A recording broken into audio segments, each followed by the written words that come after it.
Good afternoon, members, and welcome to this meeting of full council. During the meeting today, I will be making rulings on process and conduct during the meeting and would ask council to abide by the standing orders and rules of debate. At certain times, I may seek guidance from my advisors. Should we need to adjourn, I will inform council of what is happening and the time for us to reconvene. If members' speeches run over the time allocated, I will allow you to finish your sentence, but ask you to finish as quickly as possible. I would also like to take this opportunity to remind members that there is no local government equivalent of parliamentary privilege.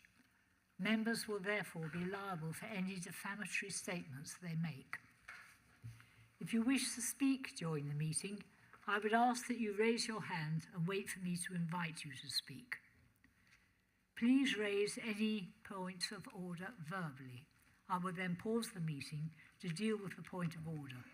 When raising a point of order, please state which procedure, rule or law you believe has been breached. All votes will be conducted via the electronic voting system today. If we receive any amendments to the recommendations before council today, I will adjourn to ensure that all members have adequate time to read the amendment.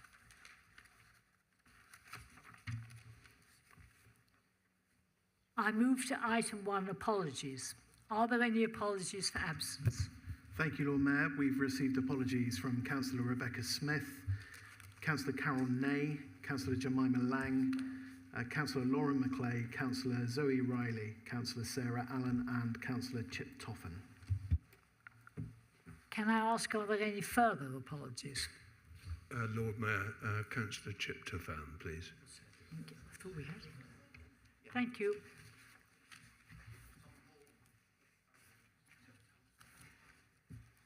I move now to item 2, minutes. I move that we agree the minutes from the 24th of February 2025. Deputy Lord Mayor, will you second my proposal?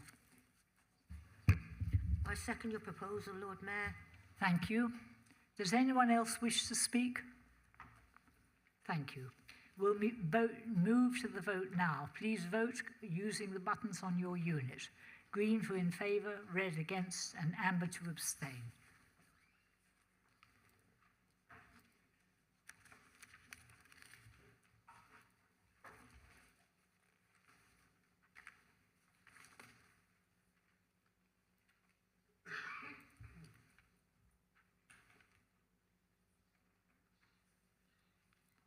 Vote is carried. I move to item 3 on the agenda, declaration of interests. Can members please make it known by raising their hands if they have any private or disclosable pecuniary interests in any of the matters on today's agenda? My advisor will take a record of the interests declared. Thank you, Lord Mayor. I'll go from my left. No, Councillor Lawson. I have an interest in item 13 on the agenda, the motion on notice due to my employment as set out in my register, so I'll be leaving the chamber during the discussion. Thank you. Are there any further interests to declare? Right.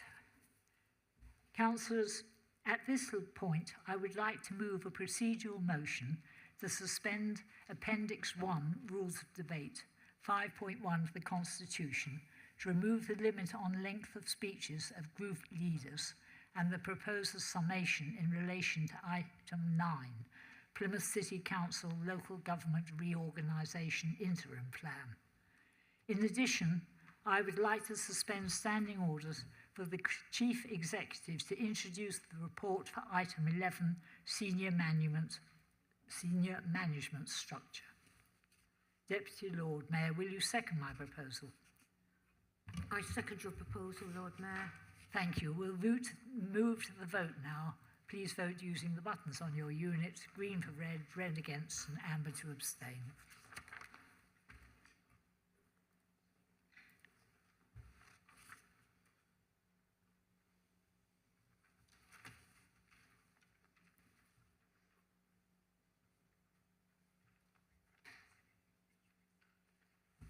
Thank you, that's carried.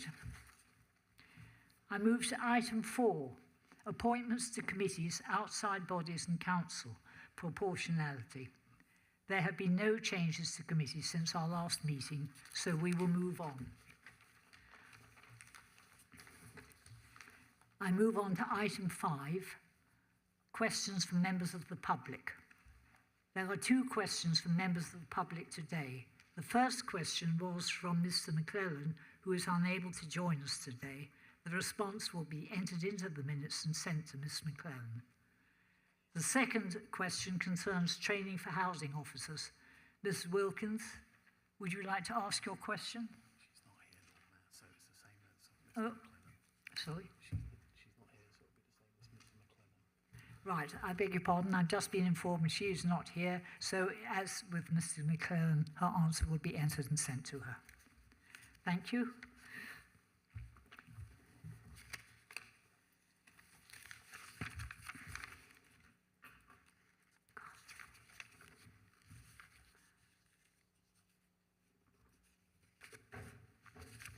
I will now move to item 6, announcements. I'm delighted to share some excellent news with you all today. Plymouth City Council has been shortlisted for several prestigious Local Government Chronicle Awards, which reflects the outstanding work taking place across our organisation. I'm proud to announce that we have been shortlisted in the following categories: diversity and inclusion, our supported internships project led by David Haley, Lisa Linscott and Tina Brinkworth. 2, environmental services, Plymouth's Habitat Bank led by Karim Hassan and Philip Robinson. 3, housing, the Sterling Veterans Self-Build project led by Paul Barnard and Liz Dunster. 4, innovation, delivering better outcomes through the Skills Launchpad Plymouth, led by Lisa Linscott and Emma Hewitt. While we submitted strong applications in several other categories, including community involvement, Council of the Year, digital impact, large team of the year, net zero, and public partnership, we will keep you updated on the final results. But regardless of the outcome, being shortlisted is a significant achievement that we should all be proud of. Thank you all for your continued commitment to serving Plymouth and its residents.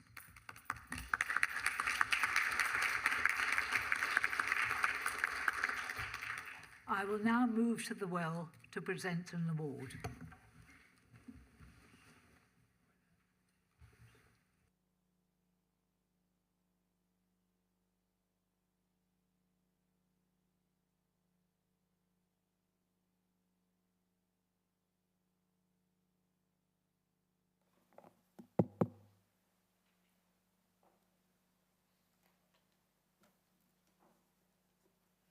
Advanced Business Apprentice of the Year. Our brilliant Rosie Grant has scooped Advanced Business Apprentice of the Year at the City College Plymouth Awards, whilst also taking home the Special Governors Award.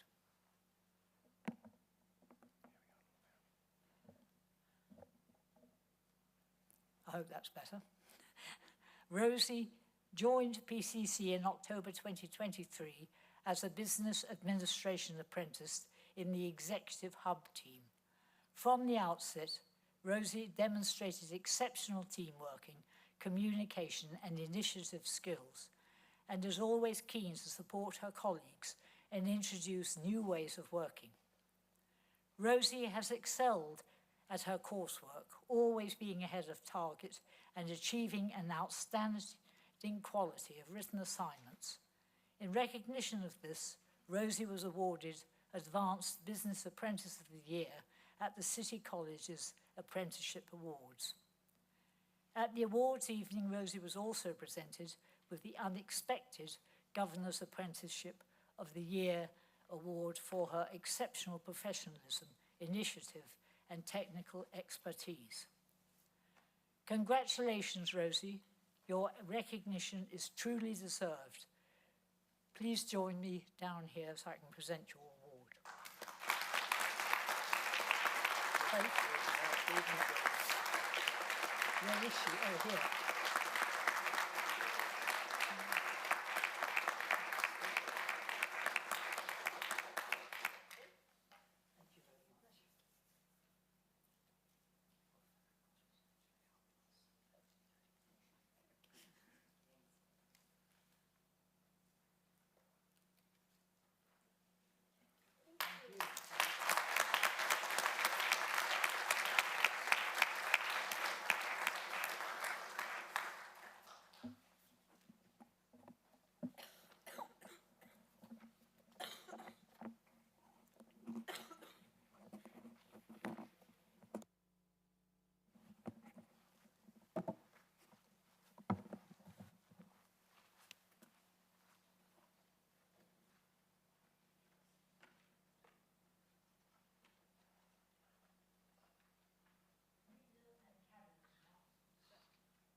Leader and Cabinet announcements. Leader, do you have any announcements? Thank you, Lord Mayor. Indeed, I do. Firstly, may I make an announcement in my customary position as Deputy to the Deputy Leader, should the Deputy Leader be absent?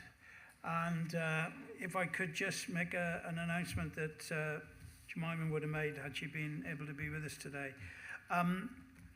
As we approach the monumental achievement of welcoming our 1 millionth visitor to the box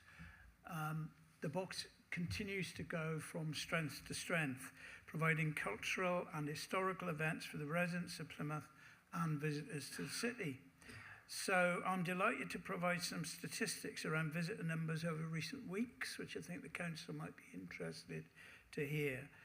During February half term, 11,737 people visited the box. It's a tremendous number of people, demonstrating its continuing appeal and interest. I mean, if you remember the old museum before we built the box, 78,000 in 1 year, 11,000 during February alone. It's amazing. On the first Saturday of each month, which have been dubbed Super Saturday, there have been special events taking place which have attracted additional visitors, Lord Mayor. On Saturday the 1st of February, saw poetry from John Lyons attracting 1,420 visitors. And on Saturday 1st of March, Osman Yusuf Razda ran workshops attracting 1,141 visitors.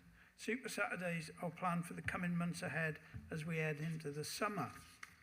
Now, March is the perfect time to reflect on what has been delivered in 2024, but also to look forward to what is going to come in 2025. There's not been a more important time for Plymouth to recognise how close we are to a tipping point.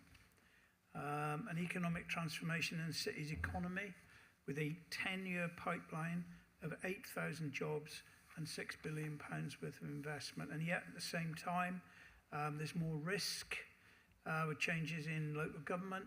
Obviously, we're going to talk about LGR in a little while, but there's the devolution conversation and the blessed democratically elected mayor.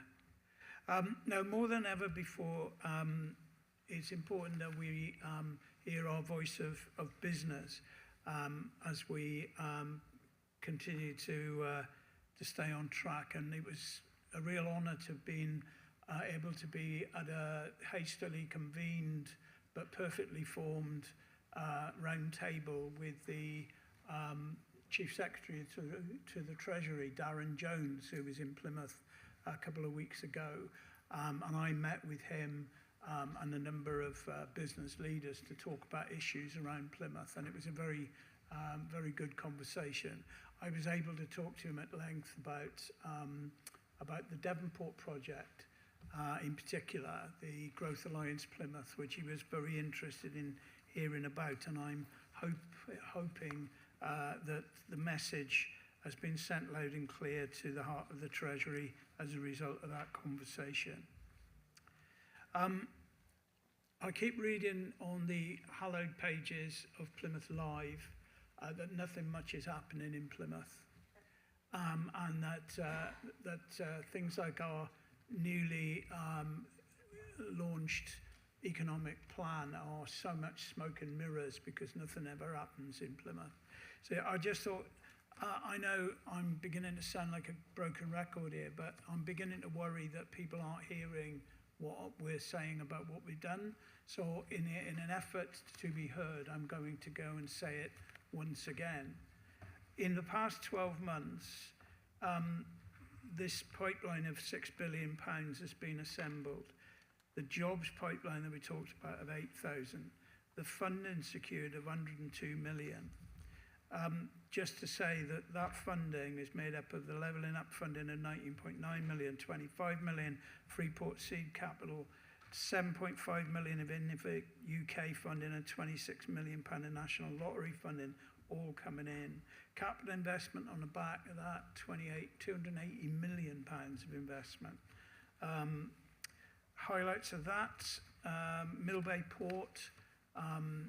You'll be aware that Millbay Port, the owners, ABP, have put their own money in as a result of that levelling up funding going in there to decarbonise the port and to strengthen the dock there so that they can increase the capacity of the port to take more freight and cargo, and also to provide a much more welcoming visitor experience for our ferry passengers. The Community Diagnostics Hub continues to do its foundations work. It's a £32 million project there. It's a pity the hoardings around it are so high, so you can't actually see what's going on. But in a few months' time, you will start to see the building rising up. We're going to end up with a 3-storey building that looks like a 4-storey building. Don't ask me why I have to say it like that, but that's what will be happening. And again, that's going to provide an incredible amount of capacity, taking pressure off Devonport, yes, but also providing a walk-in and use facility next to one of the most deprived and health poor outcome areas in our city. Speaking of Derryford, obviously the district centre, the battle for parking spaces between Asda and M&S shoppers continues, but I think it's an indication of its success that place is so busy so much of the time. The National Marine Parks waterfront regeneration is underway. We started last week at the Mountbatten Peninsula on a project to recast the Mountbatten Water Sports Centre to make it fit for the 21st century. We already have so many young people coming from all over the country to sail here in competitive environments. We just need now a reception for them that's fit for the championships that they're competing in. But also that project will see a really incredible hospitality offer down there, and also the recasting of the waterfront at Mountbatten for the benefit of local people and visitors. And then a Brickfields regeneration, which I must stop calling it that. I must start calling it Fulston Park, because it is now open, and what a fantastic facility that is for Devonport residents, for PL1 residents, but actually for people from around the city. The facilities there are top class, first class, and whatever happens, people who live locally must not see them as too posh. They must see them as facilities that they deserve. And I hope that the people in Devonport will see just how much care and attention that the Argyle Trust has put into, as well as us and other partners in there, and Classic Builders who fitted it out so beautifully, have done there. It is a remarkable achievement, and a first phase of a number of improvements down that part of our city. I just wanted to say, I mentioned the Growth Alliance Plymouth lately, and it's really important that we're keeping that pressure on as far as the Growth Alliance is concerned. Having seen the article in the paper about Barrow and the regeneration of Barrow based on defence spending, it's really important. I made this clear to the Chief Secretary of the Treasury last week, that if he wants an exemplar about defence spending can actually boost the economy of a city. Needs to look no further than Plymouth for where that might happen. Whatever they've achieved in Barrow, I think we can achieve here with bells on. But it's really important that the whole of the government sees it as a whole government endeavour, and we'll continue to make that case. And our MPs have been very helpful in that respect, all three of them. The work with Homes England continues at a pace. We hope to have some interesting announcements from Homes England any day now.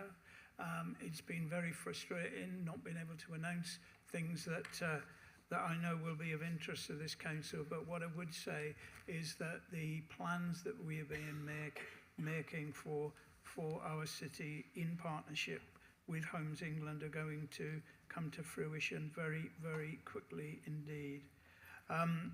The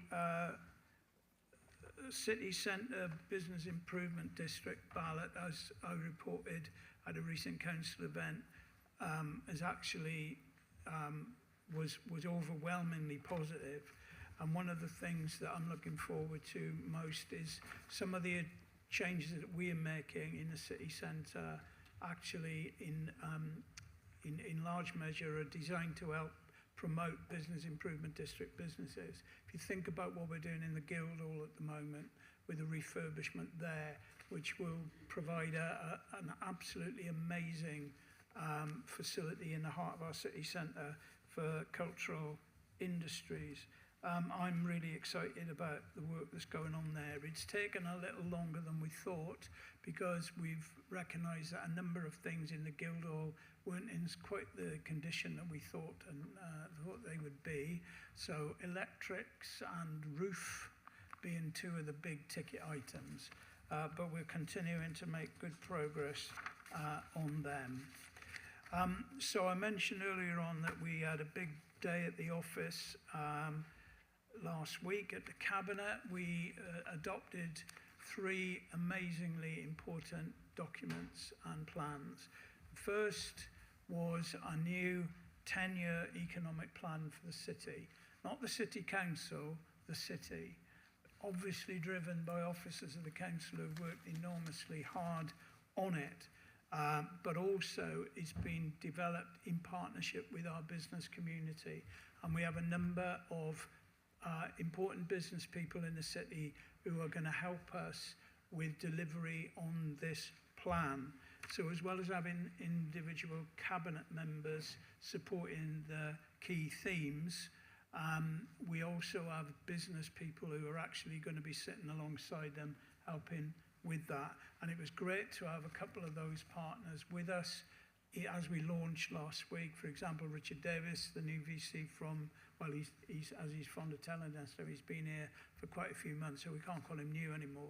But his experience in other regions of the country in getting the university to see its role in economic development and general prosperity in the city is one I'm really, really excited about. He gets us, he gets the role the university should be playing, and I'm looking forward to that powerful partnership delivering lots of things for our city going forward.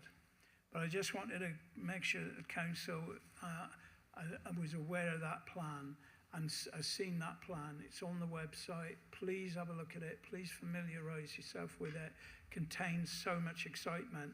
23 project areas, 55 different projects, 20 lead partners, 1,000 new businesses to be created, 8,000 new jobs, as I've mentioned, helping 5,000 people back into work, Lord Mayor, bringing 50 vacant buildings back into use, and building 10,000 new homes, most of which will be in the city centre.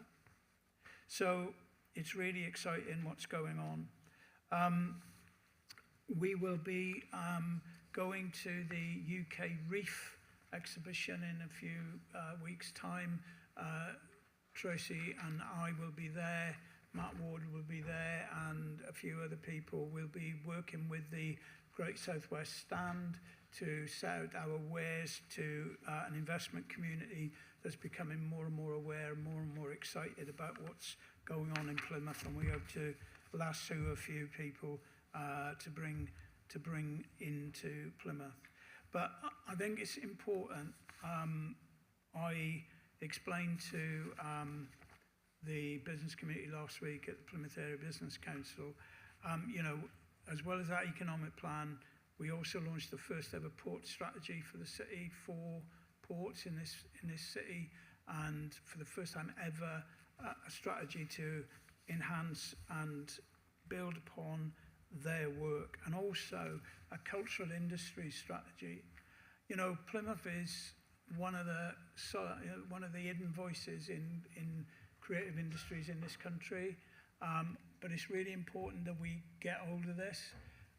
It's probably the fastest growing sector in the UK at the moment, growing at 6% a year, and we've got a lot of businesses here. Most of our creative industries are small and medium companies. They're not massive, but actually what the strategy does is try to aggregate these small businesses into places to drive place-based development. I urge you to have a look at the cultural and creative industry strategy to see the kind of world-leading stuff that we're doing in this city already. You know, that just the immersive dome in Devonport, you know, if you haven't visited it, please do. It's the largest in Europe. I mean, it's a remarkable thing to have in Plymouth. But we've got loads of secrets like that all over in creative industries. Please get to know them, and they'd be happy to have your support. Finally, I would want to mention, and Jemima wouldn't forgive me if I didn't, but we are celebrating the 200th anniversary of the National Gallery this year. Plymouth is only one of 4 places in the whole of the UK where that is happening. There's one in Cardiff for Wales, one in Scotland, one in Northern Ireland, and the English one is in Plymouth. And we've got a project with Jeremy Deller, who, for people who know Jeremy Deller, this is more exciting than anything. I mean, this is rock star for contemporary art, this is. So it'll be something to really latch onto and celebrate in due course. So there we are, Lord Mayor. Loads of things going on, and I commend it to the council. Thank you very much, Leader. Do any Cabinet members have any announcements? If so, please make it known by raising your hand and I will call on you to speak. And Councillor Hayden. Thank you, Lord Mayor. I would like to congratulate the Community Safety Team as they were shortlisted for 2 resolved awards in recognition of their contribution to making Plymouth a safer city. The team were finalised for Team of the Year, and the Evening Nighttime Predatory Behaviour Disruption Partnership, that was a bit of a mouthful, was also shortlisted for Project of the Year. This is fantastic recognition for a small team within the council who work so hard every day to prevent and tackle crime and disorder in our city. This is a national recognition for the team, and it was really well deserved. So well done to the team. Thank you, Lord Mayor. Thank you, Councillor. Councillor Cresswell. Thank you, Lord Mayor. It was really gratifying to me hearing you there, Lord Mayor, announce the LGC awards, that 4 of our 4 awards, we've received a shortlisting for 4 awards, and of course 2 of those that supported internships, and the Skills Launchpad kind of under my portfolio. So I am particularly delighted and very excited for June, when we will find out the results. But I just wanted to share as well with you all is that City College Plymouth have actually been awarded the 2024-25 Association of Colleges Beacon Award for Digital Innovation. Now, this is a national recognition of excellence in further education. It's a groundbreaking AI-powered quality of education tool, and it's transforming the way that the colleges support staff and enhances learning. by streamlining lesson observations, peer reviews, and deep dives. And this enables the college for their lectures to be able to focus on what really matters most, and that's delivering outstanding learning experiences for the students. The AOC Beacon Awards are amongst the most prestigious honours, hard to say that, prestigious honours in the UK in further education, showcasing outstanding innovation and impact. Winning this award reinforces City College as a pioneering digital-first college, leading the way in the Southwest and beyond.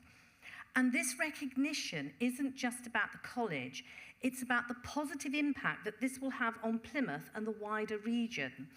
By embracing cutting-edge technology, ensuring students receive the highest quality education and preparing them for the careers of the future. And that is really relevant when you consider the city's economic strategy, part of which, of course, the leader has just been talking about how relevant this actually is. And it's very much part of our partnership with the college and building those skills that we need for the future for our city. So a huge congratulations to the college and the staff whose hard work, dedication and drive makes these things happen. This award is prestigious and it's great for the college. It's really good for the students, but it's also excellent for our city. Thank you very much, Lord Mayor. Thank you, Councillor. Councillor Dan. You'll be pleased to know that most of the things, Lord Mayor, that I was going to say, the leader has kindly said about Fulston Park. But I just want to add that it opened officially on Friday. And when I went down there, someone said to me, because I knew I had to speak, can you be enthusiastic? Can I say, it is very, very difficult not to be enthusiastic about what the Brickfields has become. The Brickfields was literally a sports and gym place. It isn't anymore. It really is a community place in the heart of Devonport. Yes, it still has a gym. Yes, it still has a traditional gym and classes, but it also has other things as well. So for young people, there is an e-sports zone. There is a techno sport. Well, who knew what that was? So this is when you literally play virtual dodgeball and you run around, but you can't see anything because you've got a special headset on. But for an intergenerational approach to sport, it will be amazing. But it isn't just about what Plymouth Argyle Community Trust will be delivering as a sports place. It's also going to be what the partners are going to deliver in the hub. And this is what makes it so different. LiveWell will be there, so they will be able to do things like weight management planning, stop smoking programs, do mental health support, do adult social care assessments, all in the heart of a community. They'll have a mum's stay and fitness place so that the kids can go and play in the soft play. While mums stay, they get fit and they connect. And there's also one for a dad's programme as well. So it's looking at the whole family. The reason I'm standing up to just reinforce this is that this couldn't have happened anywhere else but in Plymouth. To have a partnership between two professional clubs, a charitable trust, a running club, athletics club, a community place, the council and other local stakeholders, it couldn't have happened without everybody working together collaboratively. So if this is meant to be the way forward, we need to look at this model and think we might not be able to build great big new places across our city, but bringing people together to serve our community is definitely the way forward. And hopefully, in years to come, we will be able to show that in Devonport, in one of the most deprived places in the city, there's a place there that is open for the community.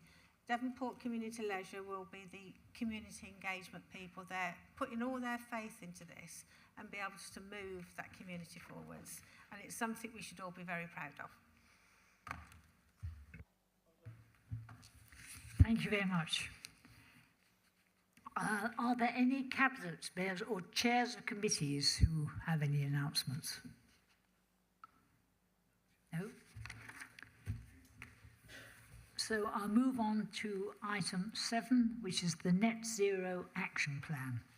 Councillor Brasdell, would you like to introduce the report, please? Lord Mayor, it gives me great pleasure to present the Net Zero Action Plan today for 2025 to 2028. There's much to be proud of in this plan, and indeed what we as a local authority and with communities have achieved over the last year through the previous NZAP. I just wanted to start by giving a few highlights of those past achievements. We successfully expanded the e-bike network, now serving 26,000 registered users. We introduced the electric vehicle infrastructure strategy, establishing 40 rapid electric charging stations across the city. Additionally, we secured £2.8 million in funding to install EV charge points for residents without off-street parking, something I know is a significant issue for many of our Victorian terraces. We advanced the decarbonisation of 8 of our own properties by installing air source heat pumps, and we obtained further funding to decarbonise both Harewood House and Mount Edgecombe. Our investment in energy efficiency improvements is already saving Plymouth City Council about £500,000 every single year. We completed 2 housing retrofit projects with Plymouth Community Homes and Live West, upgrading over 200 social homes in the city. And because we've always known that we can't achieve net zero on our own, we created an innovative programme of engagement. So far, the Climate Connections programme, which you can read a little bit about in the leaflet in front of you, has engaged 2,786 individuals through events, but more significantly than that, it's reached over 40,000 people through social media. Also, in another unique approach, we've invited local organisations and businesses to publicly share their own climate plans. So far, over 100 organisations in Plymouth have done just that. Our new Net Zero Action Plan aims to be even more strategic and data-led than previous iterations, focusing on those sectors with the greatest possible impact. So that's transport as the highest emitting sector, buildings, but also behaviour change. Transport as the highest emitting sector is our top priority, so we aim to promote more sustainable travel options with a series of actions. Through the brilliant work of Councillor Coker and his team, we will see the arrival of 50 electric double-decker buses this year, along with further bus corridor improvements and hopefully regional integrated ticketing. We will work on expanding the EV car club, trying to double the number of vehicles this year. And as I explained at the Scrutiny Committee recently, we are going to carefully consider options, at this stage, options for fairer emissions-based parking charges, as other cities have already done, and undertake a comprehensive engagement with both residents and businesses before anything is decided.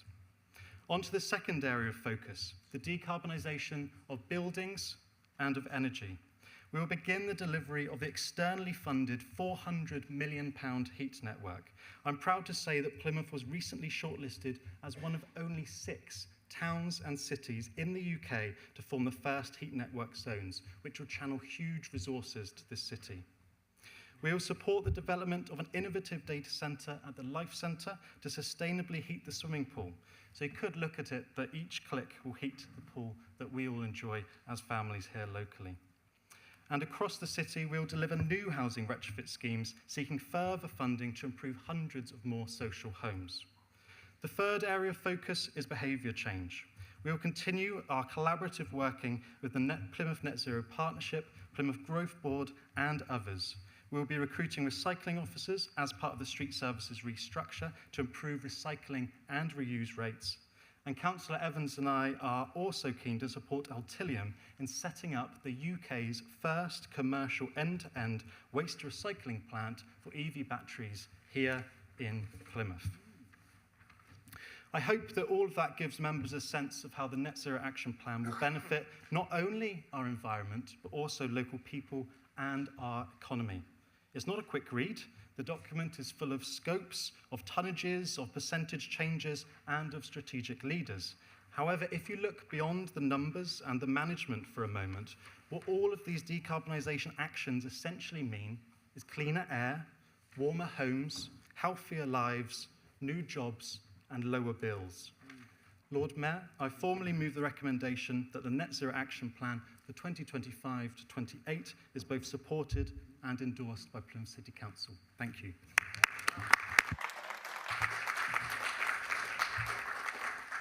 Thank you very much, Councillor. Councillor Lugger, I understand that you are seconding the report. Would you like to speak now or reserve your right? I thank you, my Lord Mayor. I would like to speak now, if I may. Thank you. Lord Mayor, I'm very happy to second the recommendations contained in this paper before us today regarding the Net Zero Action Plan 2025 to 2028. On the 18th of March 2019, this council declared a climate emergency. And ever since, the focus has been on getting things done. And this has been the hallmark of this council's approach to the challenges to climate change, both under Labour and Conservative administrations. I cannot emphasise enough the importance of cross-party working. And I'm very grateful to Councillor Brydesdale for inviting me to join the Sustainability Advisory Group, where myself, Councillor Bridgman, Councillor McClay and others have had some interesting discussions which has led and inputted into this report. And indeed, there's enough material for future reports, one would hope. We all very much appreciate this new strategic approach that's been taken with Net Zero, with its focus on transport, buildings and behavioural change. I personally am fascinated with the technology appertaining to district heating networks. Nothing new about this, members. Victorians had hot steam pumped into businesses and houses hundreds of years ago, but this is wholly fascinating. This takes second-hand heat and puts it through a network, which means it can be used to greater efficiency to reduce our carbon footprint and, of course, to save money. Councillor Brydesdale very kindly listed the achievements since the last Net Zero plan, which we as a group also welcome. It's important, my Lord Mayor, that the focus remains on action and delivery, as opposed to constant debates, discussions and rhetoric. The Council takes on a new democratic leadership and coordination role across the public, private and community sectors. With limited resources, we need to continue to be creative in galvanising the actions of everybody in the city, in every business, in every community sector. Only then can we make a massive input to climate change. I should also mention that we should not allow the tail to wag the dog. Yes, we do need to implement the serious recommendations and initiatives of this report, but we need to be ever mindful of the needs of business. The needs of Plymouth business and commerce must come first. Climate change, if done properly, will deliver savings and increase efficiency. I would like to add, my Lord Mayor, my note of thanks for the hard work and dedication of the officers involved in this plan, and my personal thanks to Paul Bernard for his support and advice regarding this. My Lord Mayor, I formally wish to second the motion before us and to support all that has been done. Thank you.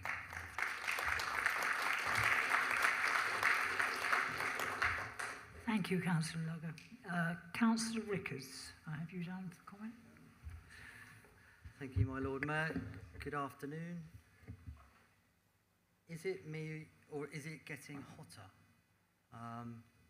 Seems inappropriate when it's freezing most of the time, Lord Mayor. It's absolutely freezing. We live in the UK in Plymouth, and that is, I don't think I've ever heard anybody ask that question. Maybe on the odd summer's day, but as a general thing, this, we're a pretty cold country, okay? And I think we all want to support a good climate plan. Of course we do, but this simply isn't it. Unfortunately, which is changing, the Conservatives and Labour are very much out of sync on this particular issue in terms of net zero and the speed that they want to get there. We all want to get to it, but we want a strategy with realistic targets. If it was 2050, 2060, perhaps. 2019, this council voted for a climate emergency. Since then, we've chopped all our trees down in town and made basically no efforts or replicated any of that voting behaviour into action. And that's what's making the public very, very angry at the moment. A lot of talk and not enough action. And to what end? To what end? Selling off all our assets, yeah? Having our staff working from home. Parking charges going up. Parking permits going up. All on the proviso of net zero terminology wrapped round it. It's outrageous.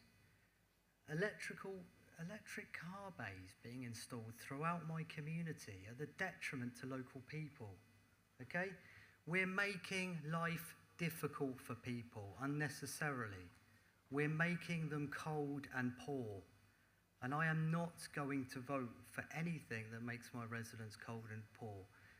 Do it over a period of time. Okay? Do it properly. Do it through innovation. Do not do it like this. The electric bus situation. Council money, public money, £750,000 into a private bus company. Absolutely absurd in the name of net zero. Energy bills going up 5%. Council tax going up 5%. £65 million allocated to net zero, which is making our residents cold and it's making them poor. Okay? So we need to slow down. I heard there was a mini meltdown in scrutiny the other day when I suggested that nobody was actually delivering on this, actually in their own personal lives. I said, nobody's driving electric cars. They were scrabbled around. Apparently, there's a couple of Labour councillors that own electric cars. But I've seen people in the Labour Party making extraordinary speeches about net zero, being really proud of themselves, yeah? Really chuffed with themselves. I see them driving around town in vans and 4x4s. It's an absurdity. You either believe in net zero or you don't. If you... Point of order, Lord Mayor. Are these sort of personal attacks on Labour councillors and what they drive relevant? There's not a point of order, really, a question. Thank you, my Lord Mayor. You know, let's not just slow things down because you don't like it, okay? Let's really not do that. Point of order, Lord Mayor. It's Rule 7 of the Code of Conduct, respect, and it references no personal attacks, and I believe that Councillor Ricketts was attacking one of our Labour members for his comments about the car they drive.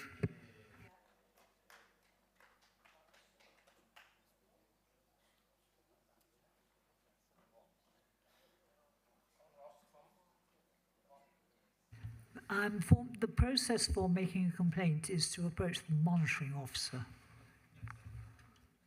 Thank you, my Lord. I think, you know, obviously Labour have a very big majority with a very large swathe of the council. Sometimes you do need to have a bit of decorum when you're listening to opposing views and just calm down and listen to the debate. That's what the people want, and I appreciate the extra time to speak, Lord Mayor. Unless you're prepared to sell your car in the next 4 years, unless you're prepared to remove your gas central heating system and ask all your residents to do the same thing, because that's basically where we're headed, then you can vote for this, but I don't think you should be sleeping particularly easily, okay? And I want the airport open, I want net zero, but not at this pace, so I will not be voting for it. How can you demand that the city and the council's net zero, but then you're putting resources in our departments to get the airport open? You either believe in this or you don't. And it's the hypocrisy that is making the public very, very angry. If you got your way and we had net zero by the time frame you're talking about, we would be a very poor, impoverished city. Councillor, your time is up. And I will never vote for that today. Thank you.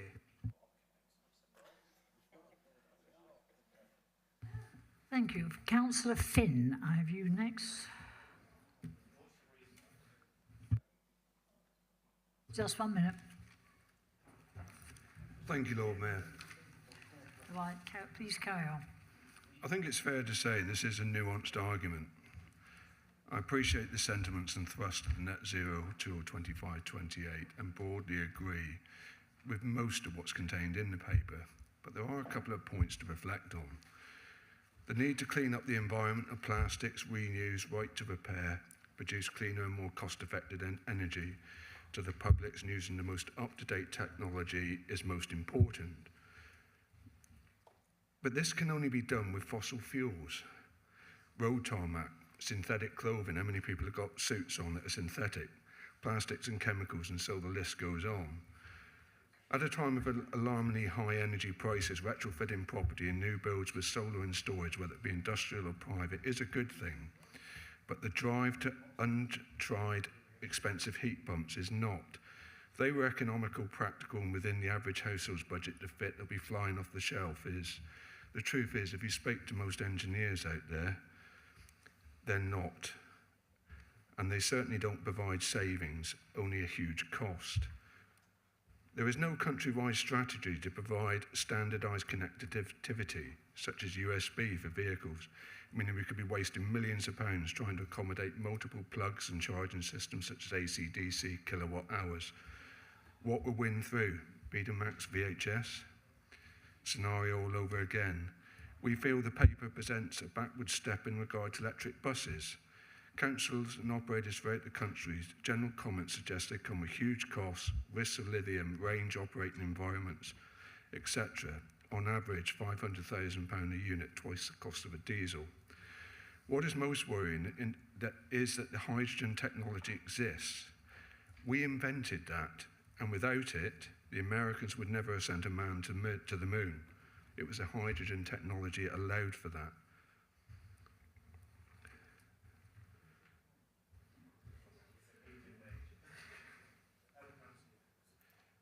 Buses using hydrogen require a small retrofit and provide the same environmental benefits. The same applies with domestic boilers, a small cost of £250 as opposed to 17k on a heat pump. The big ticket item from Labour in this council budget is 65 million allocated to the green agenda, with no breakdown on where this exactly is to be spent. This is most worrying. The taxpayer deserves a breakdown to exactly what is budgeted and where, alongside a cost-benefit analysis of where this is to be spent. When the wind is not blowing and the sun is shining, we need certainty of energy storage and supply, something Labour's Mr Miliband has failed to acknowledge. This is at odds with Rachel Rees. It is right that industrial GDP is important, and airports, for example, do increase GDP. The bigger picture that we must not lose sight of. Rearming in this uncertain world requires the ability to produce naked steel, to produce ships, military vehicles, missiles. At the same time, they require fossil fuels, something to which our standalone capacity being lost due to the losing the ability to refine oil and obviously blast furnaces to produce steel.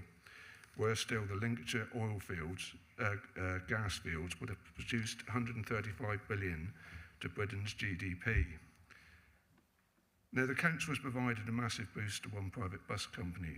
One question I do ask, and I have been asked, is does this same facility exist to provide match funding to other companies, and to what benefit would the public get? As Councillor Lugar said, there's always a sensible balance to be achieved, and the net zero tail should not wave the dog, and I agree. There are some possible savings by introducing these measures, so yes, we agree that in these uncertain times there is a balance to be struck between the ability of business to survive, countries' need for energy security, especially in the defence realm, and the ability to reduce cost in the short term for the households we represent in the city. Thank you, Lord Mayor. Thank you. Councillor Wood, I have you next on the list, please. Thank you, my Lord Mayor. Quite happy to support the motion, or the recommendation, rather. 2 points I'd like to make. One, we don't mention wildflower meadows in the report. Now, as I've mentioned here before, I would very much like to see more wildflower meadows planted across the city. That helps with net zero, it helps with biodiversity, and I don't think it really should be for our council allowance, our councillor grant rather, to have to pay for these. I think there should be a central pot to do this, and I'd very much welcome recommendations or suggestions on how we can do this, because I think all councillors would agree planting more wildflower meadows is quite a good idea. And the second point, Councillor Bryarsdale, you mentioned ULEZ-style parking charges. Hugely against any suggestion of emission-related parking charges, because that would undermine support for what is otherwise some reasonably good work. Thank you. Thank you, Councillor. Councillor Nicholson. Patrick, please. Thank you very much indeed, Lord Mayor. Good afternoon, members.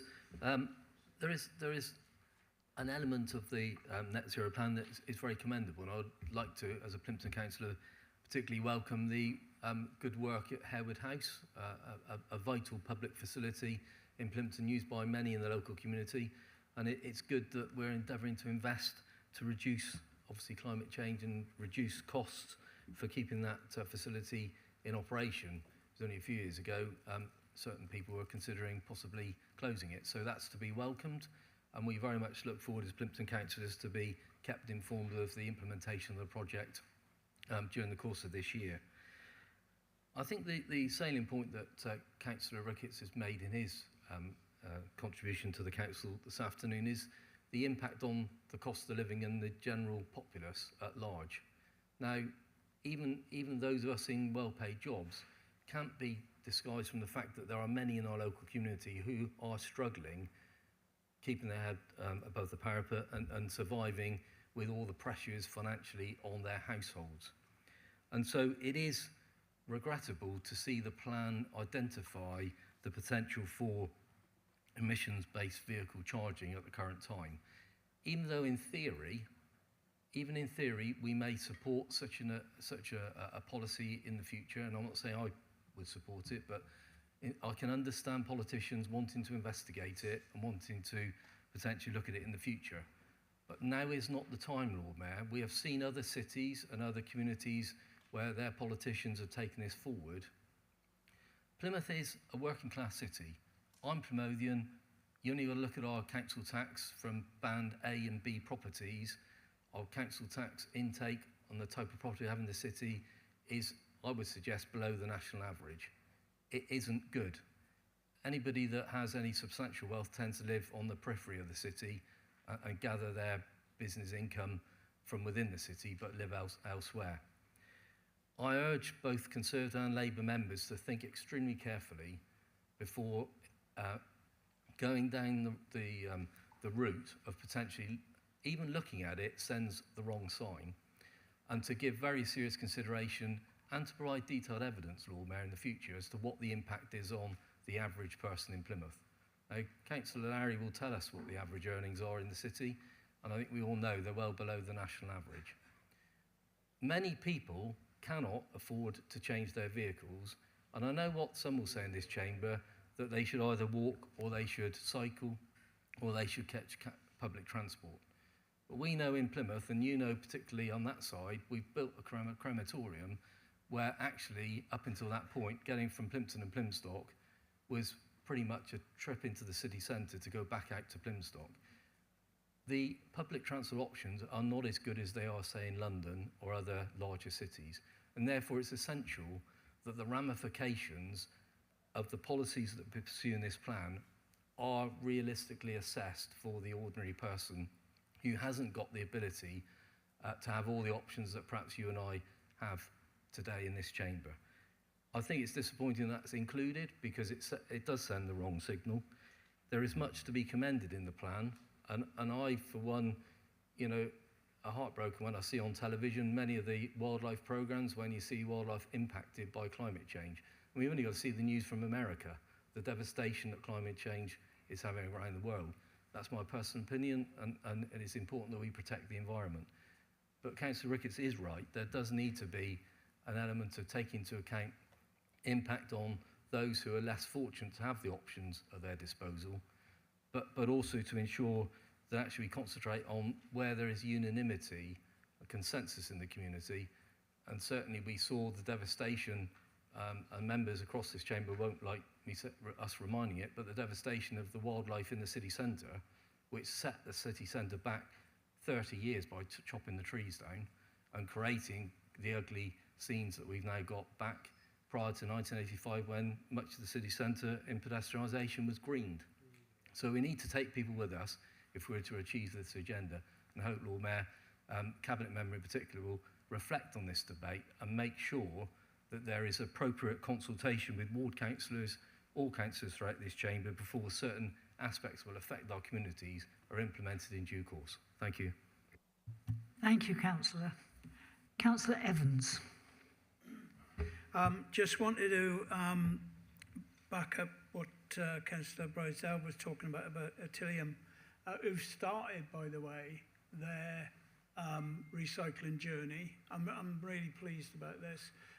When we paid that visit to them, they had started off as a small startup in Tavistock, and I've come to Plymouth, and then I've got nearly 150 people working for them. They're going on to a phase 3. So when I get a bigger plant in Plymouth, we hope to be able to secure that for them. Finally, they want to end up in the northeast on a phase 4 project. I'm really excited for them. They're an amazing bunch of people, and they've got a really a great example of future-proofing the battery industry in this country. Their project really is about recycling to avoid digging up more and more rare earths and metals in the future. It's a commendable idea, and I hope they succeed. They're a fine bunch of people. I just wanted to say, looking forward to Councillor Ricketts' transformation at the next election into his now what is clearly his position as a reform apologist. He was at the election before last, you'll remember, in Drake, covered his leaflets in green and leaves, painting himself to get the student vote by pretending he was in some way an environmentalist. Well, he's made it clear today he ain't no such animal. And what would be great next time, Councillor Ricketts, is if you're a bit more honest with the voters about what you really are. Because what you really are is an anti-environmentalist. Painting, I think, concern for the poor in an anti-environmentalist sheen. I understand, Councillor Nicholson, what you're talking about, and I'd have some sympathy for what you were saying if this document actually was compelling people to change their cars, but it isn't. If there was any proposal in here to introduce a ULIS style, I'd be probably with you on the barricades as well, but it doesn't say that in here. I don't know where that's come from. So if we're going to have a debate about the future, about whether my grandchildren are going to be breathing in petrol fumes for the next 25 or 30 years, stunting their growth and reducing their educational capacity, then we're going to have that conversation. But let's have it on the basis of honesty, shall we? Let's not have scaremongering and trying to frighten people that somehow environmental concern is an expensive hobby. We in this council, 20 odd years ago, pioneered a program in the tourism industry for green tourism by persuading our businesses who were very reluctant and were told by people who didn't want to see environmental concern on the agenda. Well, we took them through stuff about having a kettle that was that big instead of that big in a room could save them so much money every year on electricity bills and energy. But while that small step was 20 years ago, now most of those businesses are smarter than this council now in terms of what they do. So please don't frighten people. Please don't pretend that this document and this strategy is about impoverishing people and making them cold. It's not. It's actually making sure that they don't get hot in the summer, so that those trees that were cut down, it doesn't matter that they don't provide as much shade as they used to. But what we're doing in the city centre at the moment is future-proofing our city. It's really important to remember that. That project in the city centre that you decry, which people in the city centre, actually investors in the city centre are very excited about, will future-proof the city by making sure that we have a sustainable urban drainage system, which will stop pollution going into Plymouth Sound. That's a good news story, and it's something that we're investing heavily in. And who knew that Patrick Nicholson and Stephen Ricketts were against giving Plymouth the newest fleet of buses in the whole of the UK? But that's what we've heard today from the independents and from the would-be reform candidate there. We have heard today that they are against a new fleet of buses for the city. So please, vote against if you will, but have the honesty to go door to door and tell people what you've done. Tell them that you want this planet to heat up. Tell them that you don't want them to cool down in the summer. Tell them that you're saying one thing and doing another. Councillor That's dishonesty. Evans, your time is up. Thank you very much, Thank Lord you. Mayor.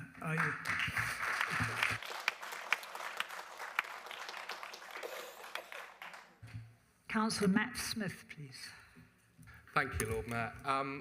Councillor Evans actually has just said a lot of what I planned on saying. I want to speak in support of the plan and congratulate Councillor Brysdale, the officers, and actually the cross-party group of councillors that worked to pull it all together in the first place. So the fact it was that cross-party piece of work is a shame that we're hearing so many people over there pushing back on it.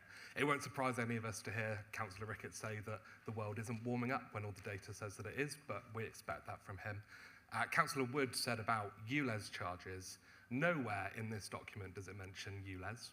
Nowhere does it say we're definitely going to put charges up for certain vehicles. It says we're going to investigate things, and that's something that a sensible council would do. And I appreciate you haven't been around for long, Councillor Wood, and you've been busy on other councils, as you like to tell us about. But it was actually your Conservative administration last time round whose manifesto called parking charges punitive. And then once they got in, they put them up 33%. So if you're worried about making people poorer and putting up charges for things, you should be worried about the Conservatives. Thank you, Councillor Smith. I have Councillor Poyser next, please. Thank you, Lord Mayor, and good afternoon, councillors. I rise to support the NZAP today, and I'm really grateful that the administration has given us the opportunity to have an input into the development of this plan. We've come a long way, I think, in the last 20 or 30 years. It's fantastic for us to actually have a strategy set out in front of us, which I think, and my views on this are, as you know, are constrained by the previous government's policies and the current government's policies and their approach to climate change. We need far much more investment in net zero, and we're only going to do that from shouting up and campaigning at a local level and speaking to our governments and our MPs and actually saying we need more investment in reducing carbon and actually doing it in a way, because this has come up today a number of times, is that we need to do it in a just and inclusive way, don't we? I don't want to give too much credence to some of the negative responses today to this action plan, but you're right, we do need to be speaking, engaging, communicating with our residents. We need to be reiterating the importance of tackling the issue of climate change. And to be honest, I stand here in front of you now and I feel completely and utterly overwhelmed by the scale of the challenge. So how must it feel if you're told day in, day out, that this is one of the biggest existential threats that faces the existence of this planet and our existence on this planet and everything on it, effectively? That is quite a daunting thing to be talking about. And because of that, levels of denial do creep into our lives, don't they? Every one of us in this room, yeah? Because of the scale of the challenge. But we need to acknowledge that denial, yeah? That's what will keep us fighting and to tackle this big issue. So, yes, I want to make the point of saying, let's get into our communities, let's have conversations, let's explain the fact that we're doing what we can with the resources that we have available to us today. So yes, I do rise, I support this plan, and I welcome further cross-party work on other issues as well that face this city. So the more we're talking, the more we're sharing information, the more we're sharing our experiences across this chamber, the better. Thank you, Lord Mayor. Thank you, Councillor. I have Councillor Stefan Kwishnak. Thank you, my Lord Mayor. I'm surprised that people, even today, believe there is no climate change. The science speaks the volume. They already stated that there is 1.5 point Celsius degrees increase in the temperature worldwide. We've seen the climate change happening in our country, with tornadoes that never have been heard of are hitting our homes. We hear about the floods in areas that never ever happened. So let us be very clear on this. Climate change is happening, whether we like it or not. It's reality. When I listen to different comments made in this chamber, I welcome our progressive and forward-thinking way. I wish I'm a Harry Potter with a magic wand and flick it and make everything happen in a moment. But the reality is, doesn't work that way. In this council chamber, we have opportunity to make the difference for the people that we represent. And I'm aware what Councillor Nicholson said, that the prices will go up.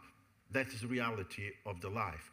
However, I question how much more will be difficult for our residents to have their homes damaged, their properties destroyed, because we have not taken action to help them to make their homes safer, more environmentally stable, and increase our contribution in our society to be more environmentally proactive. So I welcome the recommendation that we have in this chamber, and I will be supporting it. Thank you. Thank you, Councillor. Councillor Josh McCarthy. Thank you, Lord Mayor. Climate change is real. Councillor Ricketts, we've spoken about this. I've spoken about this in this chamber previously in support of what's in front of us today. We have spoken about this at scrutiny. I advised you under the recommendation of the United Nations that maybe you should read some science. You obviously haven't had time yet.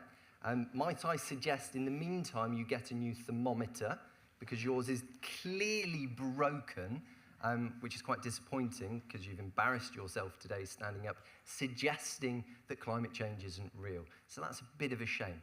As a point of clarity, Lord Mayor, as a point of clarity, Lord Mayor, it was raised that... Lord Mayor, point of order. Point of order? What is your point of order? Let's not start making things up. I have never Not a said, point of order. I have never Councillor said climate change Ricketts. is...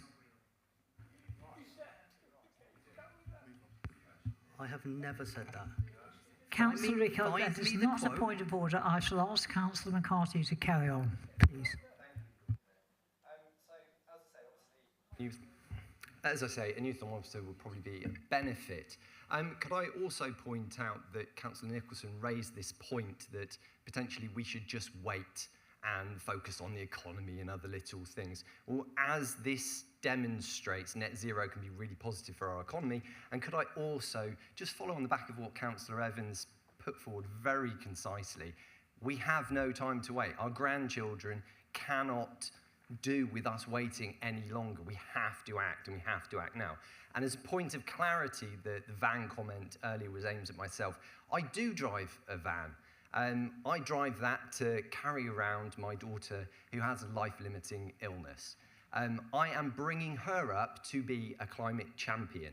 And I really hope that she doesn't have to face this type of climate denial as she grows up. Thank you.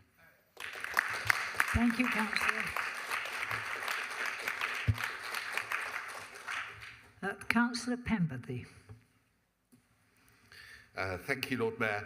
I would like to congratulate Councillor Drysdale for bringing to us this latest action plan, as required by us as a council when in 2019 we unanimously agreed a motion on notice, and he's doing exactly what council has asked him to do. Now, some councillors might not like that, but congratulations, Tom, on doing as we've asked. I'd like to thank you for that, even though some people who voted for it might be slightly more disparaging. Buildings matter. Buildings matter in this environment because they are a major contributor to climate change. If buildings aren't adequately sealed, they let heat out. And actually, if they let heat out, they're costing money because we're heating the air outside our homes and offices and workplaces rather than the air inside them. To me, that seems a total waste of money. So I welcome in here a focus on buildings. It is one of the largest areas that we need to see improvement in the city. I don't see in here anything where the council is requiring anyone to do anything to their home. The council in here is not telling anyone to change a heating system, a window, a door, or insulation, or anything else. It's scaremongering, and scaremongering isn't appropriate. What I do see in here is the council doing as private landlords through the South West Landlords Association have asked us to do, which is find ways to support retrofit. Hasten to say, that's also being asked for by registered providers and by private individuals in the city to make sure that we support those who wish to take action to change their homes, to improve heat efficiency, make them cheaper to run, and actually cheaper to run for tenants as well as for owners. Tenants who are quite often the poorest in the city, where most action is being taken to cut fuel bills. The district heating system will support that.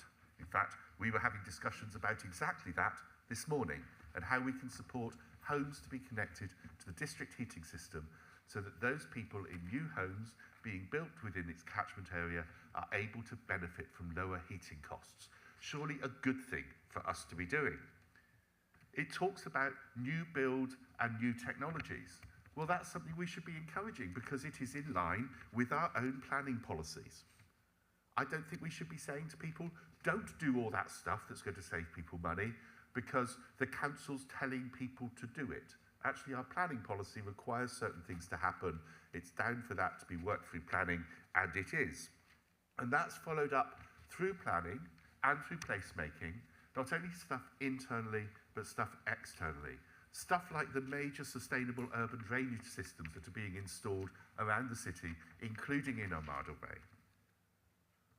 Actually, drainage systems that needed to see major earth movement to install. And major earth movement sometimes means a loss.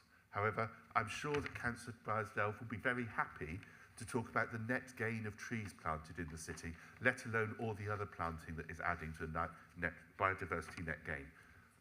I'm going to support this as the Cabinet Member for Housing because what I see here is a support for people's housing needs, to decarbonise housing, to make housing cheaper to run and more efficient to run, and that's better for everyone. So once again, thank you, Councillor Bryce-Delve. Thank you, Councillor. Councillor Noble. Thank you, Lord Mayor. There's lots of terms in the report. Some of these things might seem a bit sci-fi. Data centre at the life centre ends up, at various other things there.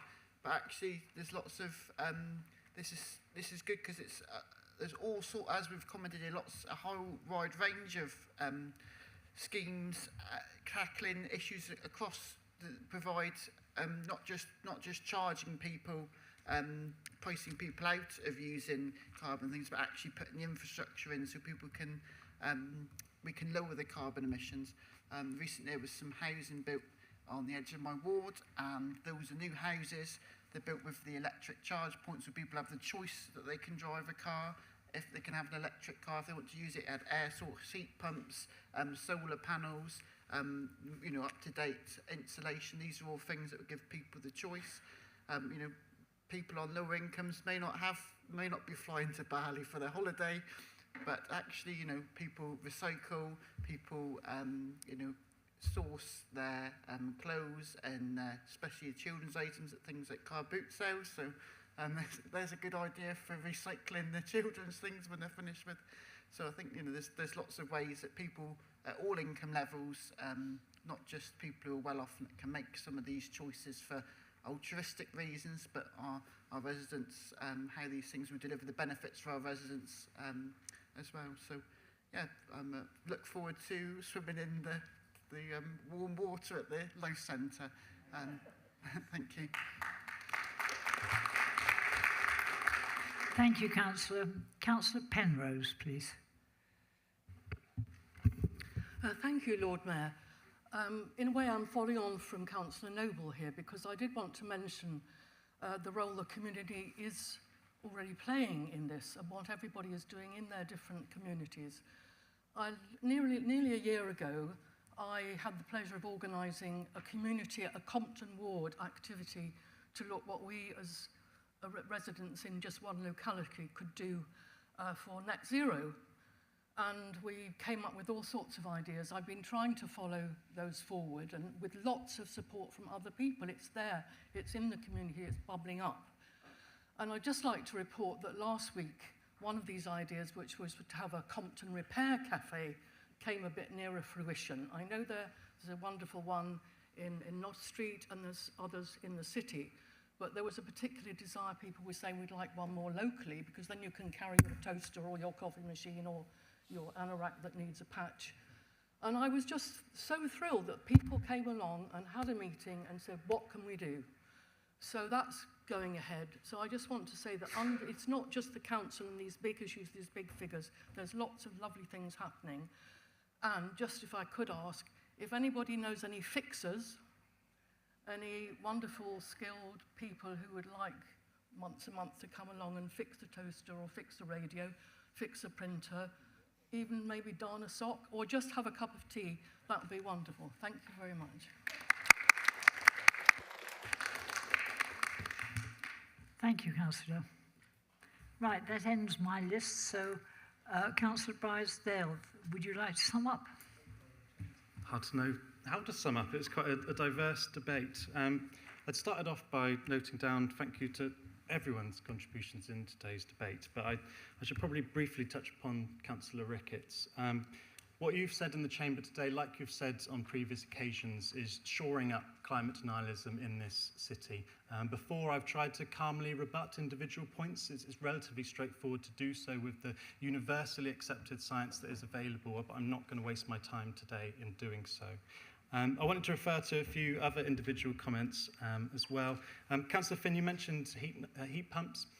There are significant national grants available for people to install domestic heat pumps in their house, and far from net zero making people colder and poorer, as we've heard in this debate.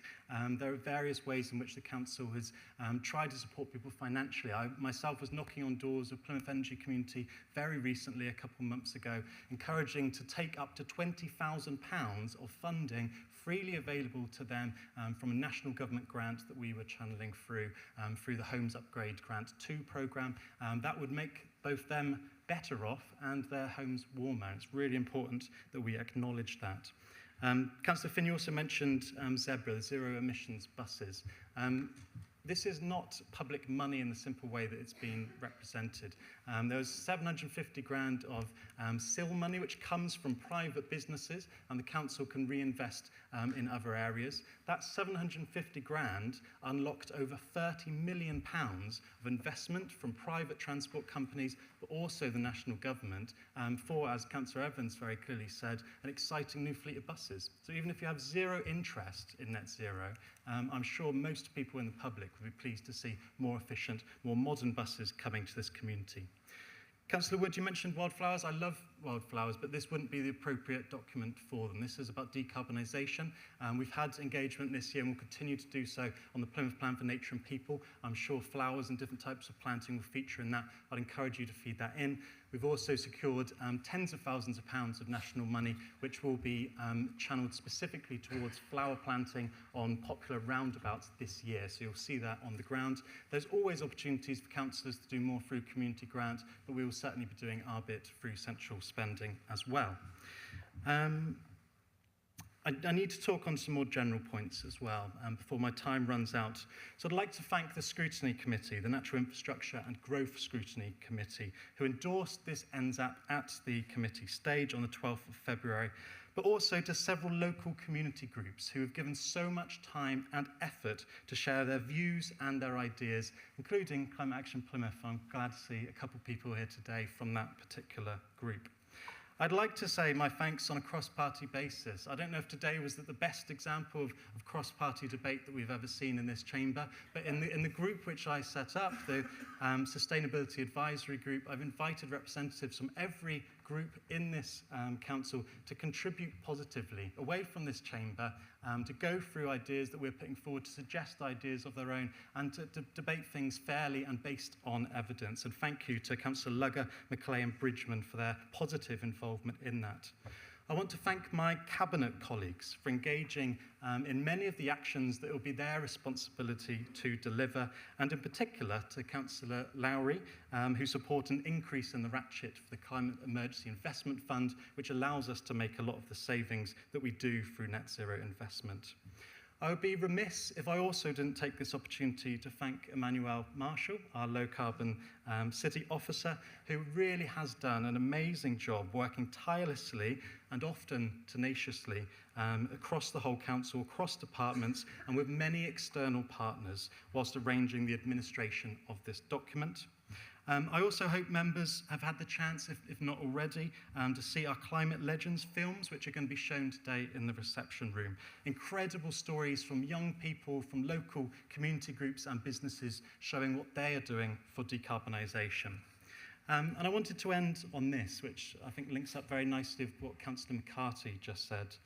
As you already know, I've returned today nearing the end of my paternity leave after the birth of my second daughter.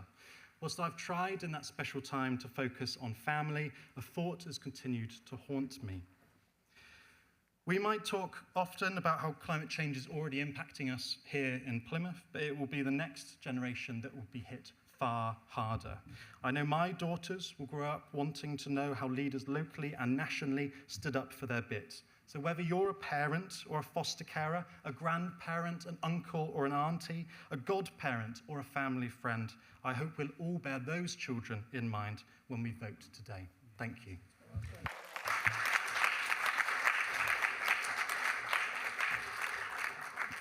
Thank you, Councillor. We will move to the vote now. Please vote using the buttons on your unit: green in favour, red against, and amber to abstain.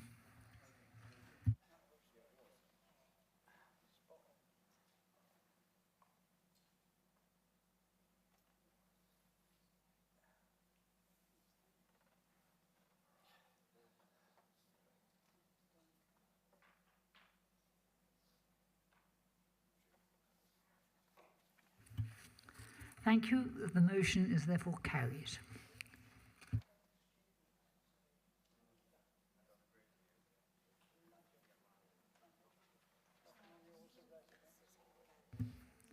Move on to item 8, gambling statement of principles. Councillor Hayden, would you like to introduce the report, please? Thank you, Lord Mayor. The Gambling Act 2005 requires the Council to publish a statement of principle every 3 years. This is known as the gambling policy. It provides the framework for all the decisions on applications relating to the Gambling Act 2005 and the way the Council carries out its functions in relation to the law. The licensing team works closely in partnership with the Gambling Commission, the police and other local authorities in Devon to ensure a consistent approach. In 2023, the Gambling Commission launched a consultation aimed at making gambling in Britain a safer and fairer.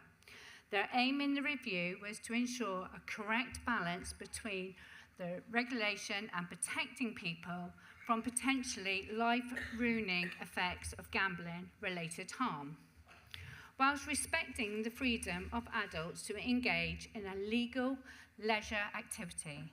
Many things have changed since 2005, not at least the digital age, and the Gambling Commissioner needs to ensure that the regulatory and the legal framework continues to deliver on the three foundational principles of the 2005 Act.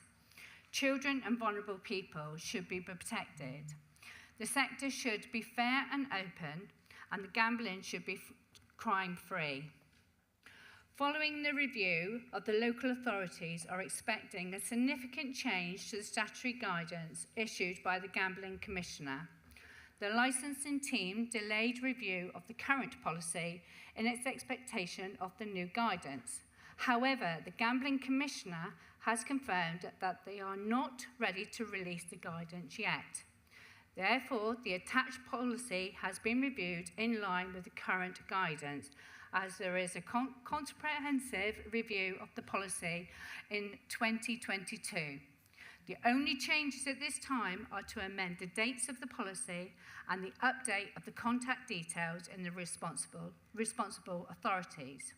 The approach taken by the Licence Authority in expectation of the amendment statutory guidance has been approved by the Gambling Commissioner and the mirrors that of all other local authorities at this time.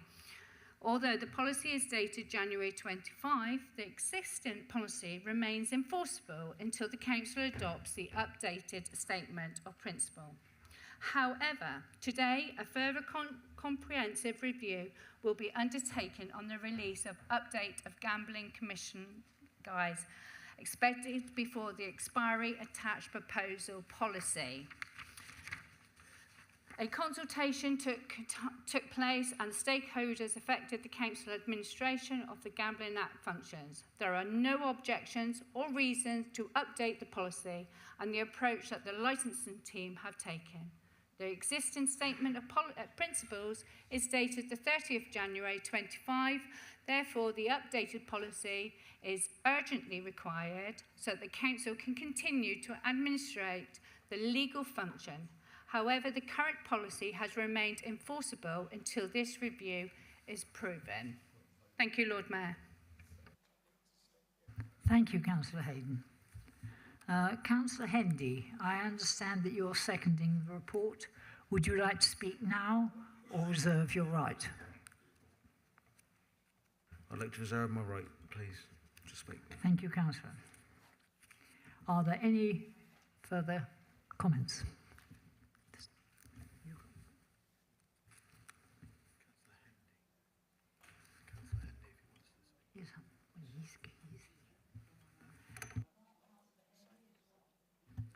Councillor Hendy, if you can go ahead.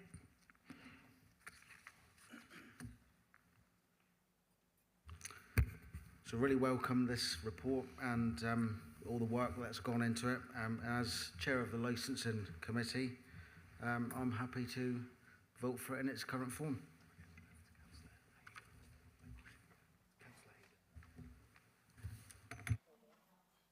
Thank you, Councillor. Councillor Hayden. I have nothing further to add. Lord Mayor, I'm pretty sure what I've just explained and the report covers everything, so I'm quite happy to go to the vote. Thank you. Thank you very much. Right, we'll do it to the vote now, using the buttons on your unit. Green for favour, red against, and amber to abstain. Thank you.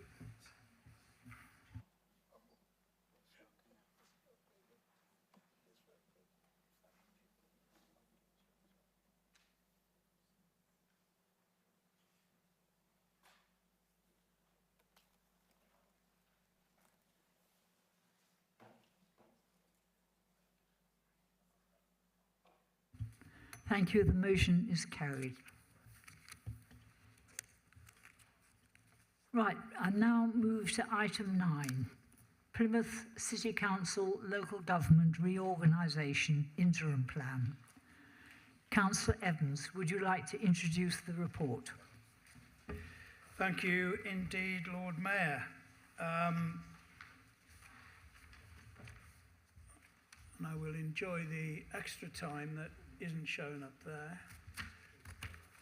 Okay. So today, it's another one of those big days at the office, I think. I'm excited to share with you our ambitious plans for local government reorganisation. Now, Lord Mayor, this is a pivotal moment for Plymouth, and I believe it presents a once-in-a-generation opportunity to secure the future of our city and improve the quality of life for all of our residents. Of course, we have been here before. Some of us, not personally, I hasten to add, but in 1914, when the three towns of Devonport, East Stonehouse and Plymouth came together, then again in 1951, the city extended to the north to accommodate the population displaced by the bombing in the war, and in 1967, when Plimpton and Plymstock joined in the city of Plymouth. Now, this really is our wow moment. It's our why now moment, and all I can say is that we need to come together now to show civic leadership now, because that will be needed for Plymouth. It'll be needed for the Plymouth of the future that will be created by what we're proposing today. The debate shouldn't be about the politics of different parties. It should be of the legacy that we need to create for this place we all know, we all love, we all call home.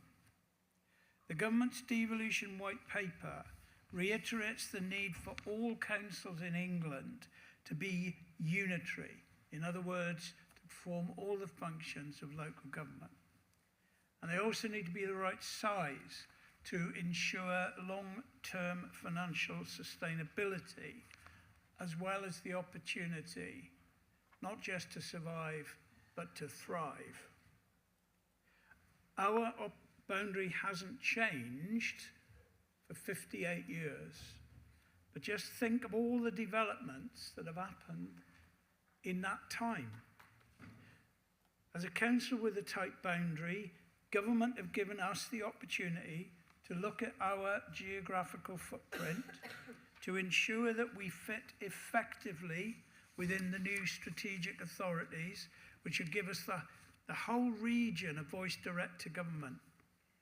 And it's important that people who live, work and learn in each area are effectively and appropriately represented.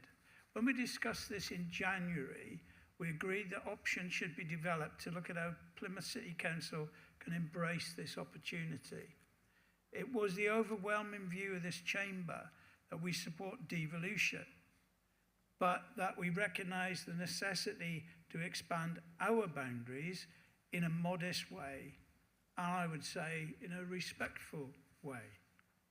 On the 5th of February, the Minister of State wrote to us and many other councils asking us to set out our interim plans for local government reorganisation, setting out the 6 criteria that they would assess the proposals against. Our devolution and local government reform team have been working round the clock to come forward with proposals that will ensure that we can be sufficient in scale to more efficiently deliver services, but without losing the essence of Plymouth's distinctive urban identity. I said we had to look at a modest extension of our boundaries, and we needed to be respectful in doing that. Now, we've given significant weight in preparing this interim plan to respecting the character and identities of neighbouring communities and settlements around Plymouth. As a foundation, it has been clear that for local government reorganisation to work, we need to ensure that any boundary change is not only in accordance with the government's 6 criteria for unitary councils, but also that they are in accordance with our own 6 principles that we have developed to guide our deliberations. So we must ensure that a new Plymouth Unitary Authority is financially viable and has a population size to deliver sustainable, high-quality services to residents. We must retain the character and identity of the existing neighbourhoods in Plymouth and the parishes of any extended area. We should respect existing county unitary boundaries. We don't need to make the boundary change any more complex or open up other issues. We should also aim to minimise organisational impacts on the Dartmoor National Park Authority. So whilst our preferred option does include little bits of the national park, we see no value in including a vast rural area to the north of the city. We should base any boundary extension on existing parish boundaries. This is very important. We've deliberately used the parishes as the building blocks of our proposal rather than the district areas or county divisions, which will be abolished under the government's proposals anyway, so there would be no point. But the parishes will remain. Our proposition will focus on future sustainable growth and reflect the opportunities that arise from Plymouth's unique strategic role in the southwest, building upon the recent economic strategy recently agreed by Cabinet that I referred to earlier on today. Now, with those principles in mind, our preferred option proposes extending the city's boundaries to include just the 13 parishes closest to the city. This includes settlements like Woolwell, Sherford, Ivybridge and Yelmton, which are functionally linked to the city anyway. This expanded area would create a new unitary authority, but a continuing Plymouth unitary authority of just over 300,000 people. Now, we believe that this strikes the right balance between the need for size to be more financially viable as a council going forward, the opportunity to deliver joined-up services to nearby towns and villages, with the need to work with communities to reflect those cherished characteristics that make all the wards and parishes in this area special to local people.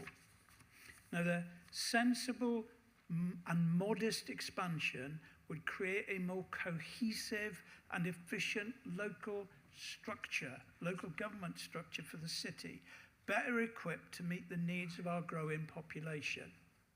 This proposal will strengthen the city's identity and bring significant benefits to residents. It means we can deliver better public services, create more jobs, and build much needed new homes, all essential for our long-term financial sustainability. Over the past few weeks, officers have been discussing the proposals with the Police and Crime Commissioner's Office, the NHS, the Fire Service, the Chamber of Commerce, and importantly, parish councils in the 13 areas. Indeed, just last week, we held our first ever parish council conference. We have already gained some valuable insights regarding local priorities and issues. I know that there are concerns and questions about what this boundary extension would mean for them, but I've been really clear that all of those 13 parishes already have a clear link with Plymouth, whether it's work, rest, or play. Many of those residents work in the city, will have some friends and family here. Many, if not most, will be frequent visitors to our theatres, to our events, to the hospital, the city centre shops, to mention just a few. And vice versa.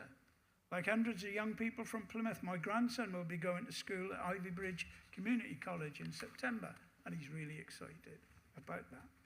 At the moment, approximately 72% of their council tax payments flow directly to the county, with services provided to local people managed remotely from Exeter.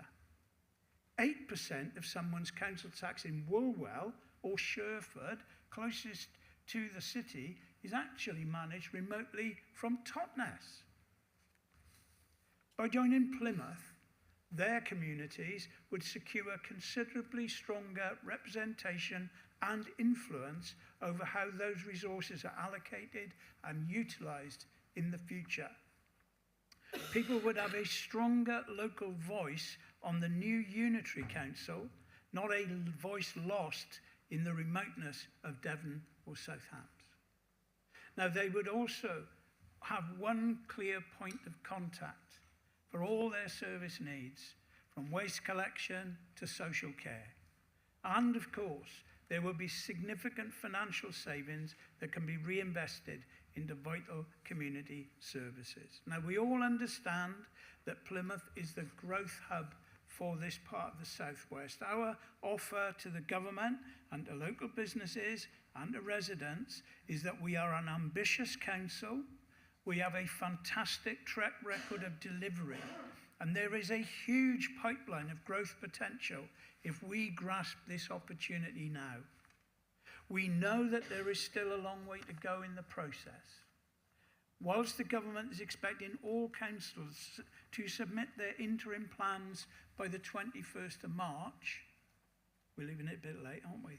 The 21st of March, they will not be making any final decisions until later in the year.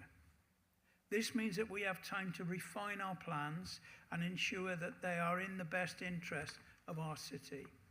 Over the months ahead, we will work with the parish councils and other local stakeholders to co-design what the future could look like, creating a solution that truly reflects the needs and aspirations of all communities. We are committed to undertaking a comprehensive engagement program between now and when we have to submit our detailed business case. That's by the 28th of November this year, if we get the green light given to us in May. And we'll be working together to co-author future plans for governance and engagement. So, in conclusion, Lord Mayor, I want to reiterate that this is a pivotal moment for Plymouth. We are the powerhouse of the Southwest. We stand to benefit from new powers and new funding from both devolution and local government reorganisation.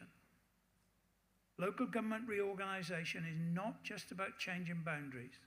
It's about securing the future of our city, improving the quality of life for our residents, and creating a more cohesive and efficient local government structure. It's important to remember that under these proposals, no council has a right to exist. You have to make the case to exist. So today, this is Plymouth's chance to say we would like to continue to exist, but more importantly, that we want to thrive.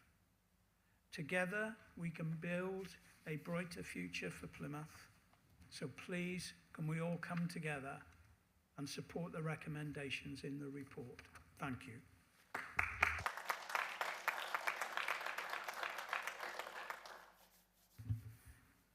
Thank you, Councillor Evans. Councillor Lugger, I understand you're seconding the motion. Would you like to speak now or reserve your right? I thank you, my Lord Mayor. May I speak now, if I... Thank you. Thank you. My Lord Mayor, I am pleased to second the recommendations contained in this paper before Council today. Plymouth's economy is worth £6.97 billion and supports 116,000 jobs and over 120,000 dwellings. Through the Conservative and Labour administrations, we as a council have approved £2.7 billion worth of growth investment over the last few years. And there's more. There's been more cross-party working that has led to a further £1 billion worth of pipeline growth. We are the powerhouse for the region. We wish to share this success with our neighbours outside of the city boundary. Plymouth's core activity has traditionally been marine employment. And by that I mean marine employment in its generic context, which covers boat building, sea warfare, bringing in goods by sea, fishing, overseas exploration, and latterly marine science, which of course we have taken over the world on. In the 1960s, as Councillor Evans has alluded to, Plymouth made an incremental expansion, taking in the Plyms area, which is Plympton and Plymstock. In this context, the parishes of Plymstock were the villages of Pomfret, Billicombe, Arreston, Elberton, Stadiscombe, Goosewell, Who, Turnchapel, and what we call Greater Plymstock all became part of the Plymouth framework. I've lived my life in Turnchapel, Who, and Plymstock, and I can honestly say from personal experience, we have shared the prosperity of being part of the city. As the White Paper allows us to use parishes as building blocks, it therefore makes logical sense to embark upon a further modest expansion to take in our kith and kin on the 13 existing boundaries around the city. Councillor Evans has alluded to all the connections we have with the region. So the plan, which is laid out in option 1, makes sense. The option will retain the characteristics and identity of the existing neighbourhood, and it would join in places like Elberton, Noss and Newton, which arguably should have been part of the 1967 plan but weren't. But they are linked to Plymouth's maritime boundary. It follows the contours of the coastline, and it takes in what I said earlier about the traditional marine economy for employment. This, members, will deliver and accelerate growth for the entire area. It will meet housing policy. It will also help with unemployment. Now, at full council in January, I did complain about the Labour government's diktat on the White Paper, or the timing of it. There was no time to consult from the 16th of December 24 to the first council meeting of that new year. But this is an interim report. Indeed, we're on a journey, as we've been told. There could be incremental changes, but this fundamental plan makes sense because it's good for Plymouth, but moreover, it's good for the parishes outside of Plymouth. I therefore, my Lord Mayor, happily support by seconding this paper. Thank you.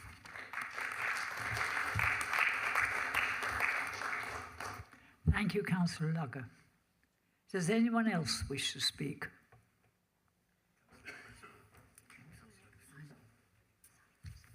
All right.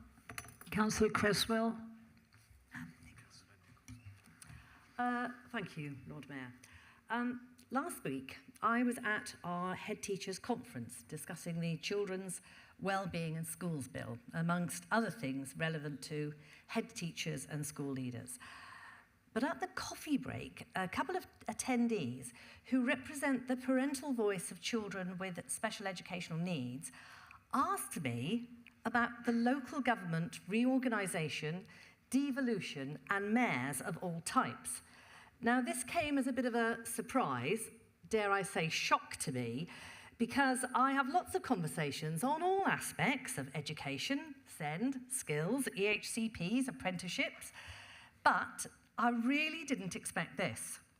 So I explained as best as I could in the 10 minutes, particularly focusing on the difference between local government reorganisation, strategic mayoral authorities, elected city mayors, lord mayors, all mayors I could think of, which was no mean task given how complex it all is. And I have to say, I was well and truly out of my comfort zone. But what came back to me was this, from these people, in which they said that the local government option, that reorganisation, the one that we're actually looking at today with these parishes, would really benefit parents and carers, and mostly importantly, our SEND children and young people who they work with. Because in reality, there's a lot of crossover. For example, where children and young people attend schools and colleges and accessing services. Councillor Evans has always pointed out that his grandson is going to be going to Ivy Bridge Community College. And we think about how many young people come into the city and go to our schools here and certainly access City College, which of course I've again referenced to today.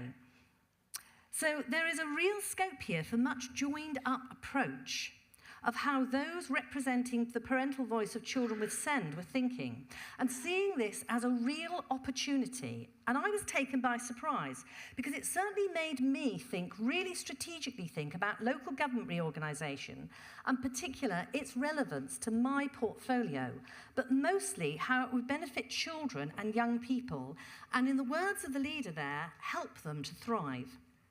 Plymouth is currently implementing its SEND Strategic Improvement Plan, following inspection in 2023. The boundary change would enable more efficient planning of SEND provision across what are natural catchment areas, eliminating boundary issues that currently complicate provision. The expanded council will be able to make more strategic divisions about specialist placement, sufficiency, creating opportunities to reduce high-cost, out-of-area placement and help to reduce expensive homeschool transport provision. This is not just about cost saving, it's about providing high-quality provision for our children and young people, including short breaks provision, which meets need. We've been doing some amazing work on supported internship for SEND young people, which has been flagged and listed for the Local Government Chronicle Awards. And this excellent practice could easily be expanded for other young people, and it'd be much easier to share some of that good practice. I see all this as a real opportunity. The school landscape has changed. We are in the realms of multi-academy trusts. We need to be working differently and embracing change that's already upon us. And we're being really innovative and working with our partners, with our MATs, to benefit all of our children. Remember, MATs go beyond the city of Plymouth. The education and skills communities are well placed to take on new challenges because they're already doing it and working across boundaries, which actually don't exist because they are and always been natural catchments. At the same time, the government white paper on SEND is due to be published in the late spring, early summer. The early indications are there's going to be significant reforms and changes. We've got a real opportunity here to shape things to benefit children and young people, as the reform with SEND could easily dovetail into local government reorganisation. I once worked with a head teacher who used to say, "Don't come to me with problems, come to me with solutions." This paper's proposals is all solution-based, and it is full of opportunity. Hence, I fully endorse its recommendations, because I want to see our children thrive. Thank you. Thank you, Councillor Cresswell. I have Councillor Nicholson next, please. Thank you, Lord Mayor, members. Well, I rise to support the recommendation before the council today, and I'll explain why. If I could perhaps slightly do it in a different order to my predecessors. So for me, and addressing really through you, Lord Mayor, to the wider populace of the South Hams, in my view, and I hope it's our view, this isn't taking over the South Hams. Let's put that to bed. This isn't Plymouth running the people of South Hams. It's the people of South Hams who are potentially affected by this. We work together to run local government services. The council's about running services. It's not about controlling people's lives. It's about organising the refuse collection. It's about looking after the old people. It's about making sure that we educate those that go to school. It isn't a takeover. And Councillor Lugger made the very valid point, referring to his home of Plymstock and the wider Plymstock community in the former parishes. It's much the same as Plympton. Plympton, in my personal view, and I wasn't born in Plympton, I was born in the Marlow Stoke area. Plympton has benefited to for many extent from its association with Plymouth. You know, we would never have had a swimming pool had it not been for Plymouth City Council building a swimming pool. Many of the road infrastructure projects were funded through the association with Plymouth. So I would appeal to those in the South Hams. This is about having a joined-up council for which they will participate and have a major role in the way that Plymouth and the potential parishes on the periphery of Plymouth would run local government services and care and look after its citizens into the future. Now, I do accept, Lord Mayor, that there will be those in the South Hams that don't by instinct particularly like Plymouth. But we should remember that we've only just had a general election for which many in the South Hams community voted Labour. The majority that Rebecca Smith polled at the general election is minuscule compared to her predecessors, and therefore many in the South Hams and in Ivy Bridge, in the areas that we're talking about, did vote for a Labour government. And whatever we might think of that election result, the government was elected, and it's elected to deal with issues. Now, all of us who have been in local government for many years recognise that local government has struggled financially. All the nice things we used to see in local government have pretty much been stripped out. The future of local government does need reforming. It needs reforming and put on a basis that we can sustain local services for decades to come. And I'm not the first one, I'll be the first to admit I don't like change, and neither do many, many people out there in the local community. And certainly when it comes to changing the way local government services are operated, major change of that is hard for people who are in their little communities to understand, because it's a bigger context.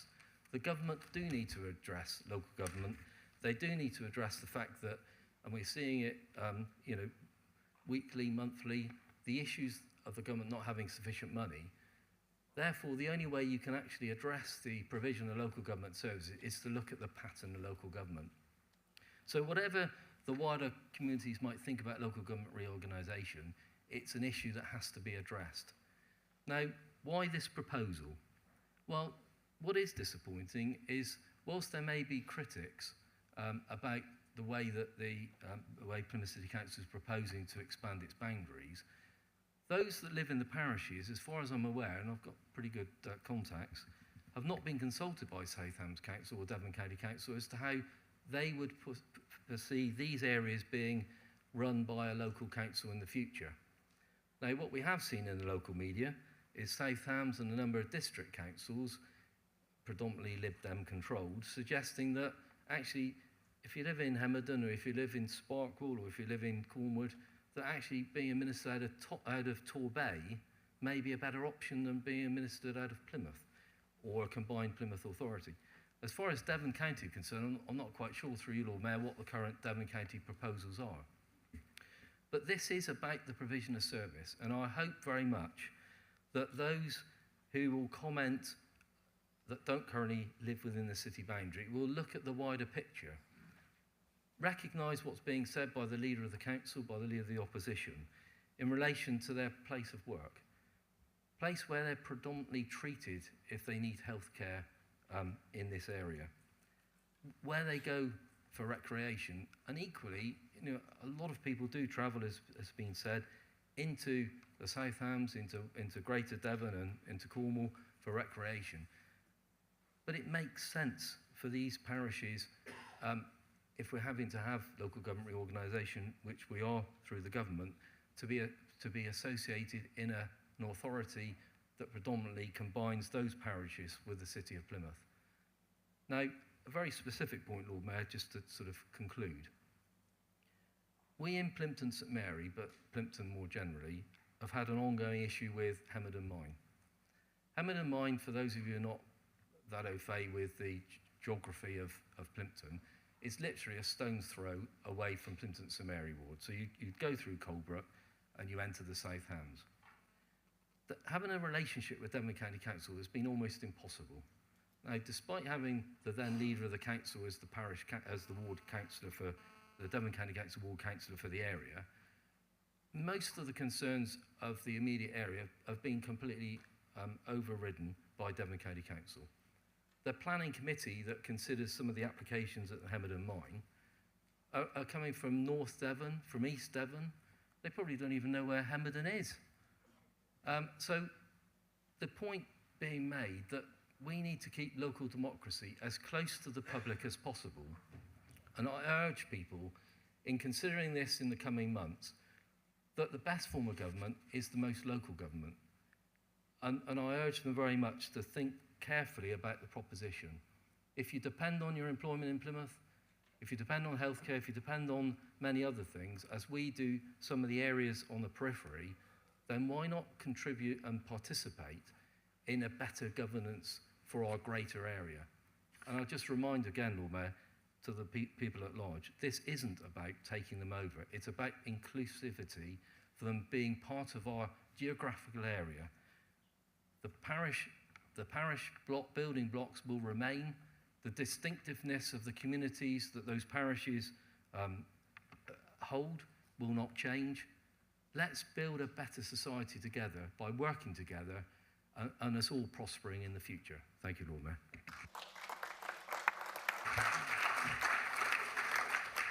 Thank you, Councillor Nicholson. Councillor Woods, please. Thank you, Lord Mayor. I'm largely in favour of what has been proposed, but I do that because it is still only an interim report. We've been provided with what feels slightly like a fait accompli in the way the evidence has been presented, and I think there's a long way to go in how we present evidence for such a large change to us as members, because we've been given 3 plausible options within the briefing paper, but 2 are very readily dismissed without a huge amount of evidence being presented within those papers. Now, for example, we've highlighted here that there's 13 parishes which could be included. However, of course, Councillor Evans noted that we're functionally linked to a lot of those 13 others. But we also could arguably be functionally linked up to, say, Beer Alston via the railway line, or via the A386 up to Yelverton or to Tavistock, because clearly a lot of those people will also be working in the hospital or working within the city centre. And with a lot of expansion in the north of a city, this proposal only really looks east. It doesn't cover anything going up to Yelverton, Tavistock, when we know there's a lack of cycle routes through that part of the area, where the road network, we get as far as where we're doing the current works at George, but don't go any further beyond that. So I think there is more work to look at to see whether or not the proposal on the table, albeit interim, goes perhaps far enough, with only 13, perhaps 16, 17, 18, may be useful. We've called the option 3, for example, within the paper, the housing market area option. Arguably, it's a combination of 3 existing councils into one single unitary council. Now, this has been dismissed on 4.4, saying that the option would create an unwieldy area for service delivery covering an excessively large geographic area. Personally, that's a nonsense, because we then, in the main report, reference Cornwall, or we reference Wiltshire as councils with larger areas than is proposed in option 3, and with a greater number of people than is proposed in option 3. So it's clearly doable, and we've highlighted it in the main report, but it's successful. So it'd be useful to tease out more of the evidence as to why that's been dismissed, particularly as we think that those councils provide service delivery. Now, there's contracts in place for those councils. So there's contract management teams in place. When we look to transition into the new council, you'll have to look at the existing contracts in the South Hams or in West Devon, particularly in this instance, South Hams, as to how you then split an existing council and bring part of it in. What happens to those contracts? What happens to waste management? What happens to the planning authority and such? How do you actually physically do it? How do you 2P some people across? So I think we need to be careful about how we present this without all the evidence necessarily put to us. We also know that there's 500,000 people required for the new unitary authorities. What is proposed is only just over 300,000, but option 3 is 412,000. So actually there's arguments to say, well, perhaps the other option is more realistic, but then it's not marked like that on the scoring matrix. There's also the case of the, I've done the trains. By only going, it's only a minor advancement. So are we saying, we're saying on the one hand we're being really ambitious, but is it ambitious to only look at 13 parishes? Could you actually look at working collaboratively and creating a single unitary council with West Devon and South Hams? Because then you don't change the administrative boundary around the outside of those areas. So I think I'm not suggesting that is what we should do, but it would be very useful if we receive the evidence so we as councillors can look fully at all the options that have been presented to us. So I'm very happy to support the proposal on paper at the moment, because it's only an interim measure. But I do think there is a lot of scope to look slightly further north, into Yelverton, into Tavistock, looking at the A386, looking at the railway line, because there are very genuinely connections north which we haven't yet explored within the paper. So that would be useful. Thank you. Thank you, Councillor. Councillor John Stevens, please.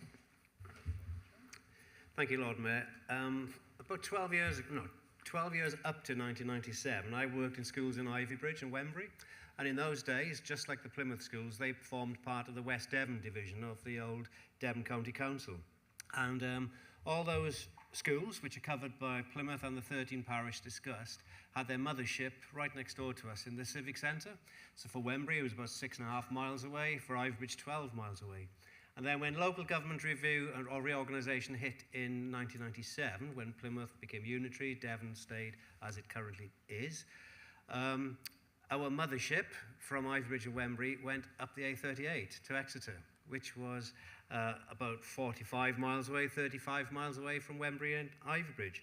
So from having quite local government one year, it went to kind of further away local government, which really hit the schools' relationships and particularly affected those people who had close relationships, families for special needs provision in West Devon, who had a kind of a faceless link in Exeter.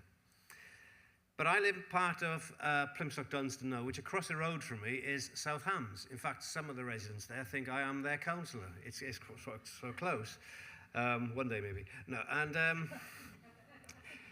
but some of those residents have come to me and shared their desire, their hope that actually they could become part of a greater Plymouth.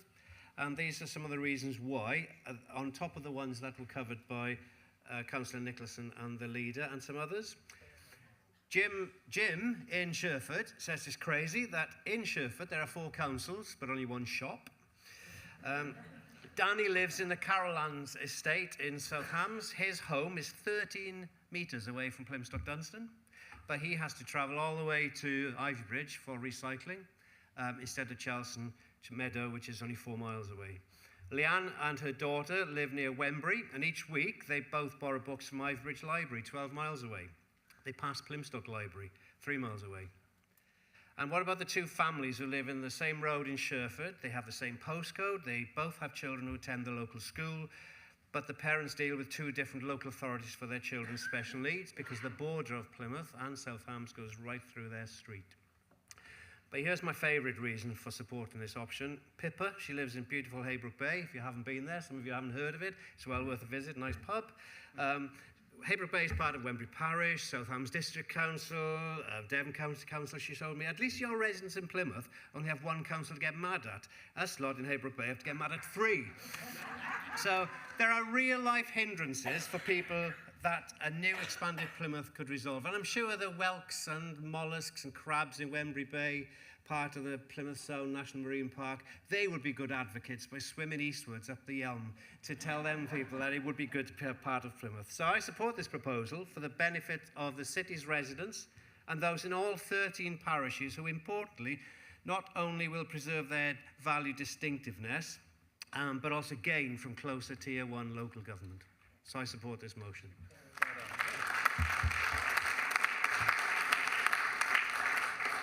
Thank you, Councillor Stevens. Councillor Cudahy. Thank you, Lord Mayor. I had a couple of brief points to add, which have already been covered by previous speakers, really in the form of questions for Councillor Evans when he concludes. The first was in relation to some of the language being used by the leader of the South Hams District Council and by Councillor Smith MP in relation to this being a land grab of parts of South Hams. It simply isn't that, and I echo what Councillor Nicholson has said about the point, but I wondered what comments he had on that. The other point I wanted to make was in relation to the parishes, and Councillor Stevens has already highlighted that there was a local government review in 1997, and coincident with that, since 1997 we've had a parliamentary constituency of South West Devon. I know that we're not really meant to talk about the MPs in this chamber, but since 1997, the residents of Plymstock and Plympton have been served by the same MP as all of the residents of those parishes.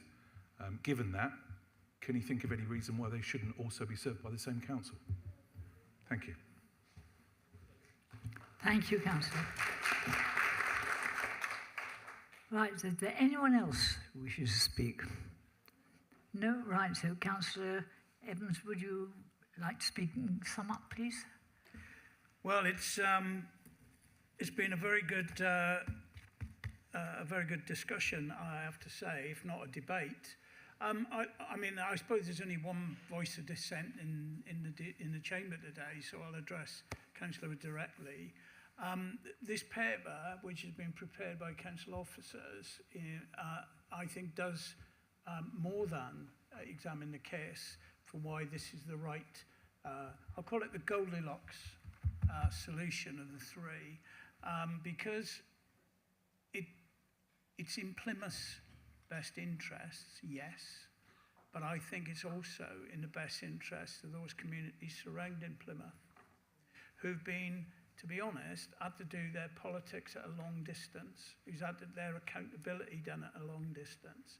I mean, you just bear in mind that if you're a resident in Sherford, that you have people from North Devon and East Devon, tens of miles away, hours of driving away, making decisions on your behalf. This gives people who live there the opportunity literally to get on a bus and be able to see and be able to participate in very short order. It's not a land grab, it's not a takeover. What it is, I think, is giving people who've been denied that opportunity an opportunity to get involved in decisions and influence decisions that are made about their own backyard, instead of having to rely on people who know nothing, as Councillor Nicholson suggested, who know nothing of Drakeland's mine.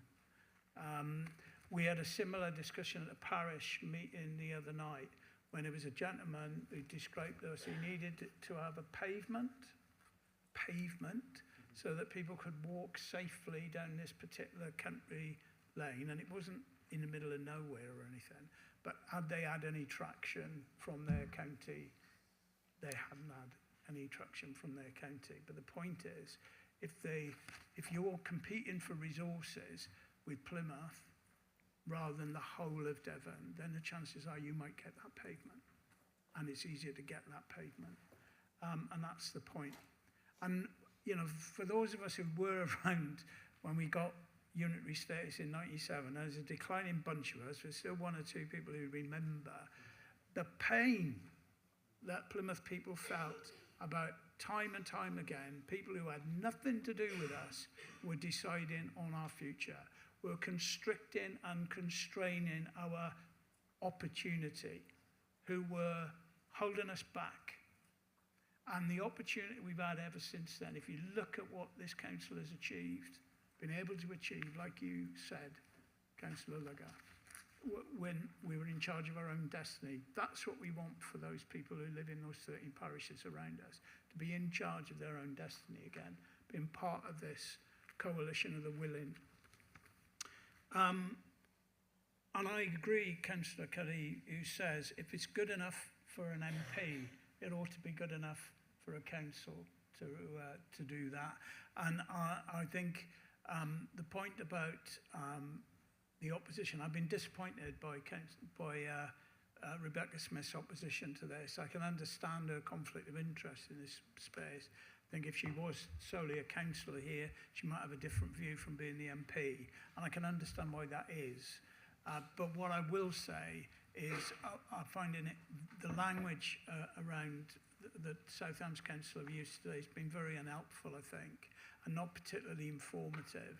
I've held back from getting into that kind of discussion because I don't think it's particularly helpful. What we're focused on here and what Mr. Jago and Mr. Barnard have been doing brilliantly is making the case for Plymouth. My invitation to you, Councillor Wood, is to get on board with the case for Plymouth and forget about the ambitions about having most of South Devon in our council. That's not the way forward. That's not in Plymouth's best interest. We are a profoundly urban and suburban area, and to take in those areas that you've just described would transform this place from a thriving city into a rural backwater in no time.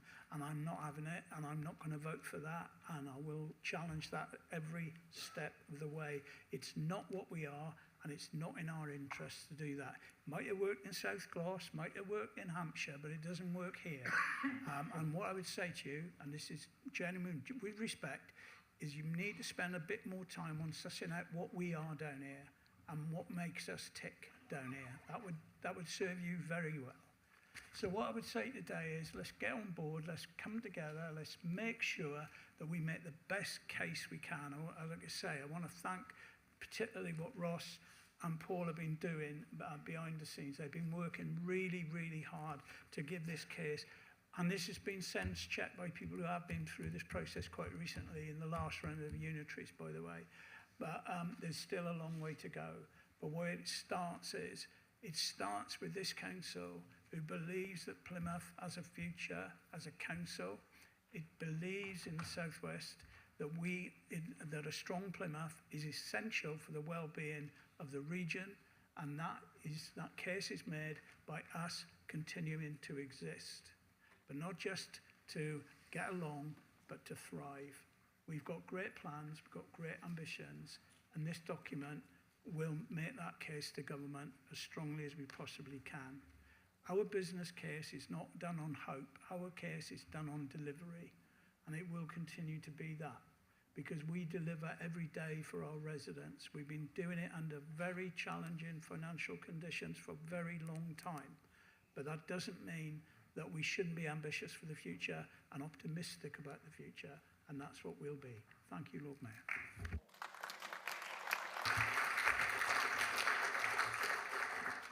Thank you, Leader. We will now move to the vote. Please vote using the buttons on your unit, green for favour, red against, and amber to abstain. Thank you.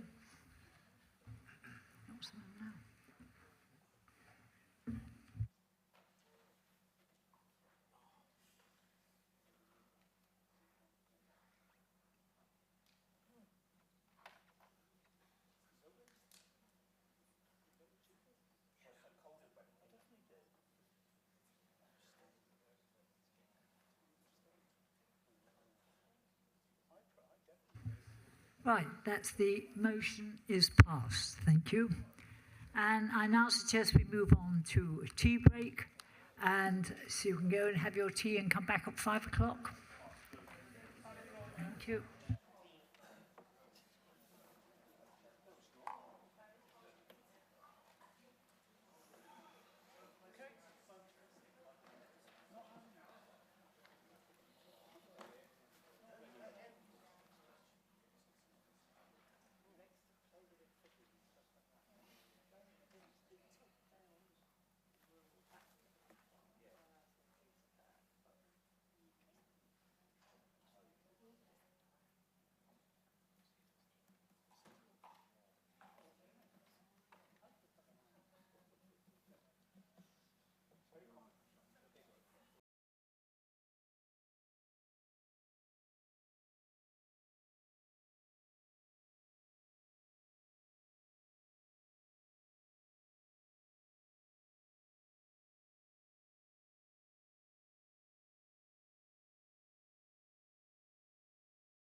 Welcome back, everybody. Hope you enjoyed your tea break. We are now moving on to discuss the Law of Mayoralty 2025 to 26. Councillor Dan, would you like to introduce the report? Thank you, Lord Mayor. I think this is probably the shortest report we ever bring to Cabinet, looking at the length of the report. As the chair of the selection committee, it's my great pleasure to propose Councillor Cathy Watkin as the next Lord Mayor for 2025 to 26. And that's probably the shortest introduction I'll ever do. So thank you very much. And at this point as well, Lord Mayor, thank you for what you've done.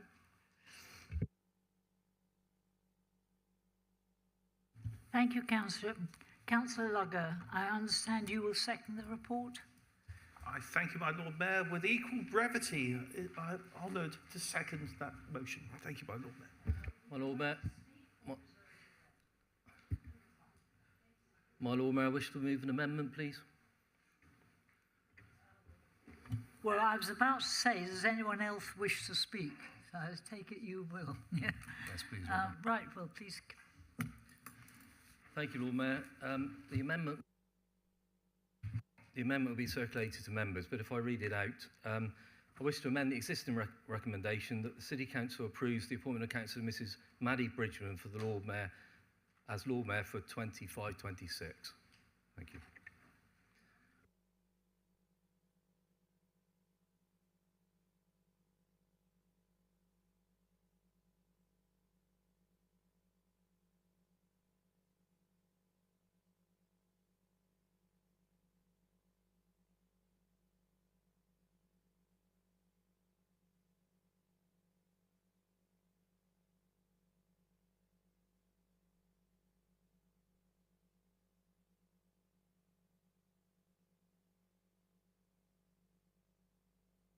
Excuse me, Lord Mayor.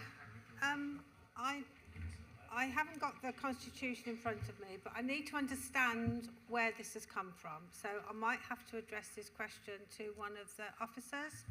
As far as I know, the Constitution states that the Lord Mayor's Selection Committee chooses the Lord Mayor. We went through a process. There was a democratic vote, and Councillor Cathy Watkins was moved to be the next year's Lord Mayor for 2025-26. As the chair of that committee, I can say that the whole meeting was managed very democratically. I do not understand if in the Constitution we have a committee that makes a decision which can then be amended at full council. So I think there will be a lot of people in the room who will also be a little confused as to why we are where we are. So can we have an explanation, please? You'll have to give me a little time to discuss first. I'm more than happy to wait. Thank you, Lord Mayor.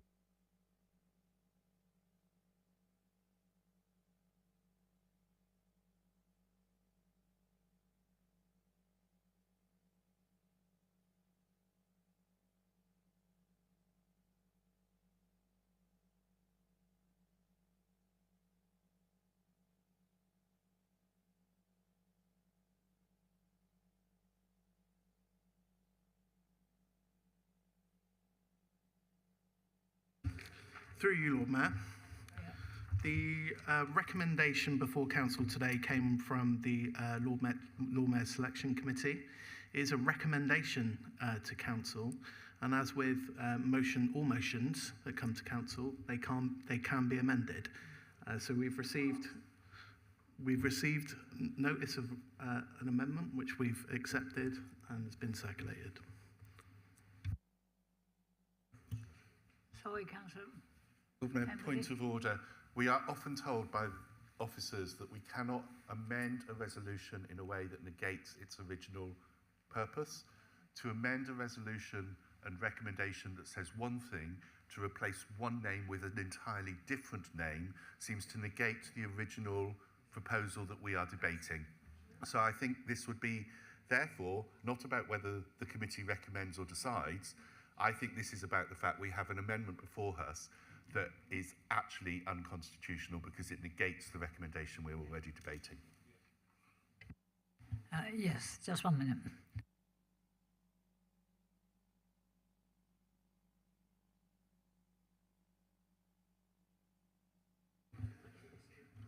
Yes, Councillor?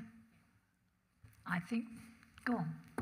Well, I was wondering whether we needed to have a recess for 5 minutes for you to discuss with the officers how this isn't a negation of a very clear motion before the council. I was about to suggest that myself, Leader. Thank you very much. That written advice. Yeah.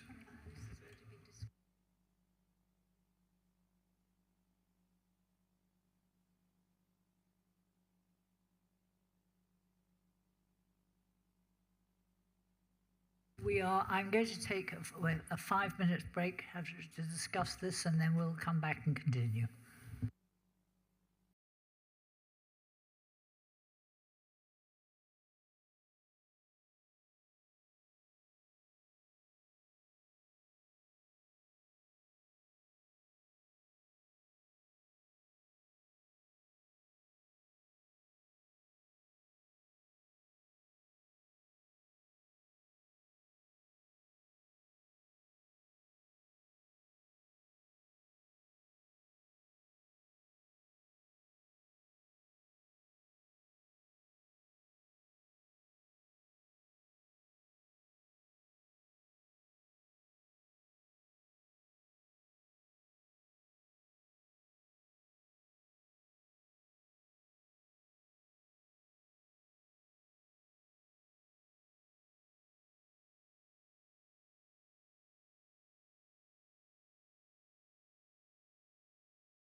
Right, we have been aside and discussed this, and I'm going to pass you over to my advisor to tell you what we did.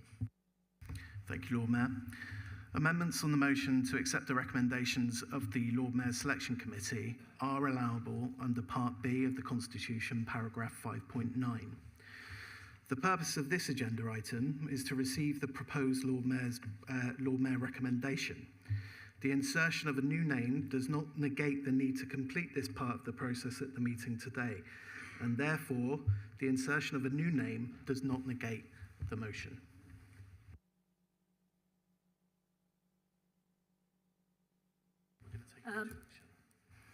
Sorry? Yeah, so on that basis, we are now going to move forward and ask Councillor Nicholson to put forward his amendment. Thank you, my Lord Mayor. Council, as an amendment, I move that the City Council approves the appointment of Councillor Mrs Maddie Bridgman as Lord Mayor for 2025-26.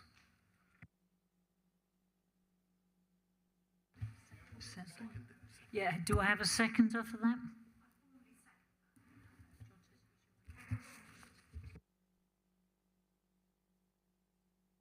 Does anybody else wish to... Lord Mayor, can I speak on my amendment, please?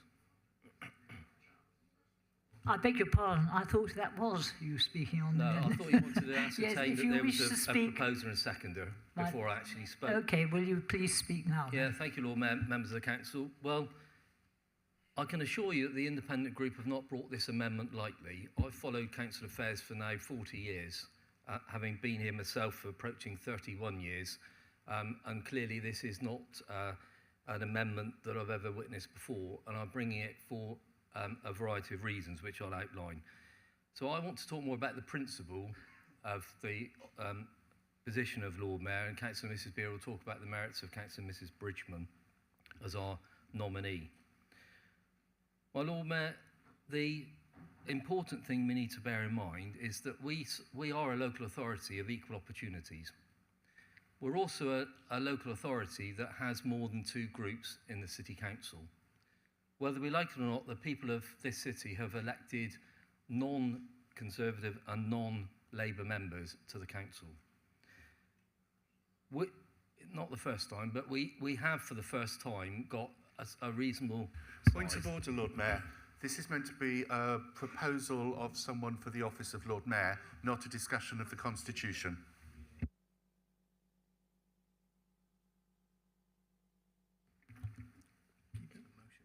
Keeps the motion, please. My Lord Mayor, I'm trying to give the background as to why I brought the motion, which contributes to the case. Lord Mayor, whether members like to hear this or not, I would recommend, given the fact we've just talked about an item about inclusivity, that actually we try to demonstrate some inclusivity within the council chamber on this issue. So I would urge all members to show respect. It might be a difference of opinion, but it's one nevertheless that should be heard. So, Lord Mayor, we are a council of equal opportunity, and therefore it is important where you have a Conservative official opposition group of 7 councillors and an independent group of 6 councillors and a group of Greens of 2, that they should have an opportunity to put forward a nomination. That's why we're moving this, because at the Lord Mayor's Selection Committee... Lord Mayor, point of order again. Penberthy, it's not a point of order. Lord Mayor, it is a point of order because the consideration of more than one candidate was undertaken by the Lord Mayor's Selection Committee. So this is not equal opportunities. This is a hash of what the Constitution is about, and that is not what is under debate today. I'm sorry, Councillor, I'm told that is a statement and not a point of order. Thank you, Lord Mayor. So what we have before us today isn't the minutes of the Lord Mayor's Selection Committee, which would have shown actually that there had been a vote at the Lord Mayor's Selection Committee. It's been purely a recommendation, a summary of the proceedings. But what members should bear in mind is that ultimately all groups on this council should have an opportunity, and I think there's a salient point, and that's why we're moving Councillor Mrs Bridgman today to be the nomination for Lord Mayor. And the reason we should consider that is that there's 7 Conservatives on the council with a combined service to this council of 38 years. There are 6 independents with a combined service to this city of 84 years. Now, if you even discount my service, the independent members that sit on these benches have served this city longer than the combined group of 7 Conservatives. And it can't be right. It can't be right. And we should be seen to be doing the right thing, that people are discriminated because they haven't got a badge of Labour or Conservative to be considered for the office of Lord Mayor. The Lord Mayor, as you know, Lord Mayor, is to recognise a suitable person from the council to be the city's first citizen. And as a Plymouthian, I firmly believe that the person who serves this city should be apolitical, should have many of the attributes that you've got, all the attributes, Lord Mayor, but should have suitable attributes to be the Lord Mayor of this city. And this amendment is nothing whatsoever to do with the nominee from the Conservative Party. It's about the suitability of equal opportunities. And Councillor Mrs Bridgman, who has been here for nearly 12 years, is approaching 12 years, having fought 3 elections, is a suitable candidate to be considered. She should not be discounted. She should not be discounted because she happens to no longer be a Conservative or sit on the Labour benches. And it is important that this council practice what it preaches. I hope very much that we, in terms of our staff, show equal opportunities. So why shouldn't we, as members of this council, show equal opportunities for everybody on this council to potentially aspire to be the Lord Mayor? Now, I know... Councillor Nicholson, you have reached the end of your time. Well, I hope very much, Lord Mayor, that members will support the proposition. Thank you.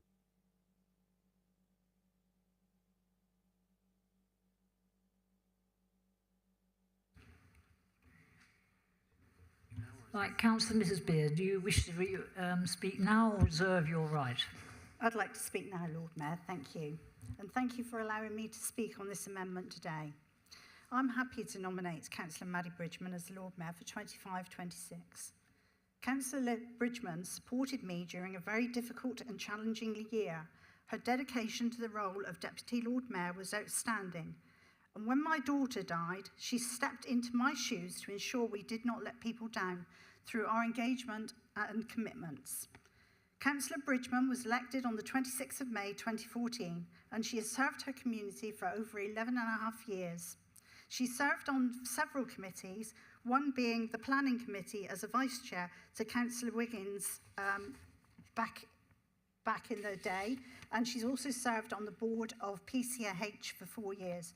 She's been a shadow cabinet member for Street Scene, Environment and Climate Change from 2018 to 2021. She was a cabinet member for Street Scene and Environment and Climate in 2021-22. She has also held the position for Deputy Lord Mayor in my year as Lord Mayor. She fulfilled those roles back in that day, spending on average a 96-hour week to make sure she was able to fulfill the commitment in its totality. She has substituted for many of her colleagues on committees over the last 10 years, and Councillor from Moorview, she has worked closely with ward colleagues from different political parties. Maddie is well known in her ward and continues to submit high levels of casework. In 2017-18, she worked closely with the police at Derriford Hospital with senior managers to safeguard the multi-storey car park that was designated by the Coroner's Office as a suicide hotspot. That's now been rectified as a result of Councillor Bridgman's intervention. In 2021, we had the Keyham shootings and later the brutal murder of Bobby Ann McLeod. The day after the murders at Keyham, Maddie spent the day with the public protection officers to support the residents of Keyham. She also worked with PCC officers when Bobby Ann's parents had organised a suitable memorial to be paid for out of Councillor Bridgman's community grant. Throughout her years as a councillor, she's been dedicated, built strong relationships with colleagues and fellow councillors, worked incredibly hard to support her residents, and has a strong reputation in her ward. Maddie has experienced ongoing ongoing personalities to serve this city of Plymouth as its first citizen, and I recommend Councillor Bridgman to be the Lord Mayor. Thank you, Councillor. Now, does anyone else wish to speak before we go to the vote? I have two names here. The first one is Councillor Dan. Well, I take it all back. I was going to be brief. I am not going to speak about either of the two individuals, Councillor Bridgman or Councillor Watkins, because at the Lord Mayor Selection Committee, both councillors had supporters and they read out the good things about both of the councillors concerned. So that has already taken place as part of the democratic process. What I am going to say, though, as chair of the Lord Mayor Selection Committee this year, is how bitterly disappointed that I'm standing here today. We have spent hours this year going through the new Lord Mayor's handbook and revising it and bringing it up to date. And I said clearly during that process that the political allegiance of the Lord Mayor should not be discussed as part of that handbook, because the handbook is an apolitical book about how the Lord Mayoralty should be managed within the city. What I did clearly say to the people who raised it is that if they have a problem, they should take it away from the handbook, they should take it away from the current selection process, and they should raise it as a constitutional issue through audit and governance so that it can be discussed properly.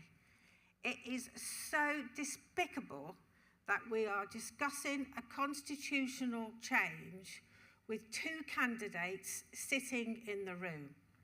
I think that is appalling. We have been talking about the handbook all year. This could have come to audit and governance, it could have come to scrutiny, it could have come anywhere within the process of the council without actually discussing two individuals in public in such a key moment as today. And you can tell I am really, really angry because I think it is inappropriate.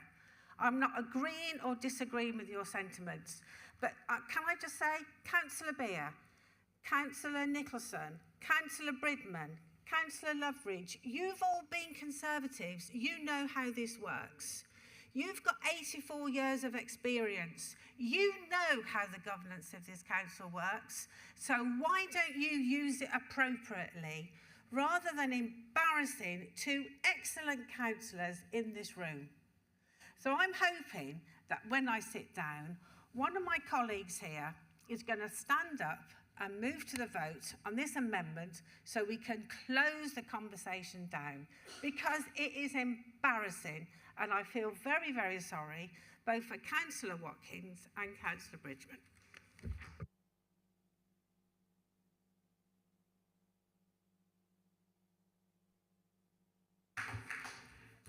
Thank you very much, Councillor Dan. Right, Councillor Nicholson, will you sum up, please? Thank you, Lord Mayor. Well, obviously we've had a brief debate. I hope it's something that will certainly be considered moving forward. I hope very much that Councillor Bridgman's nomination, because of the merits of the case, will succeed this afternoon. But this issue isn't going to go away, Lord Mayor, if change doesn't occur. We need to recognise all service on this council, and this is an opportunity to do so. And I hope very much you'll support Councillor Bridgman, and I'm sure Councillor Watkins will have her turn at a later date. Thank you. Thank you, Councillor. We will now go to the vote. Usual.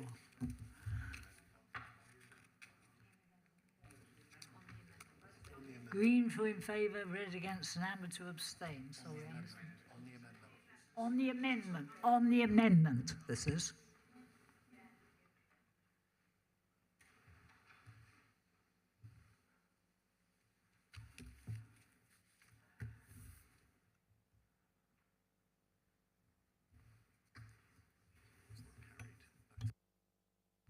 The amendment is not carried. Now we are back to the main original vote. Does anybody else wish to speak before we go back to the original?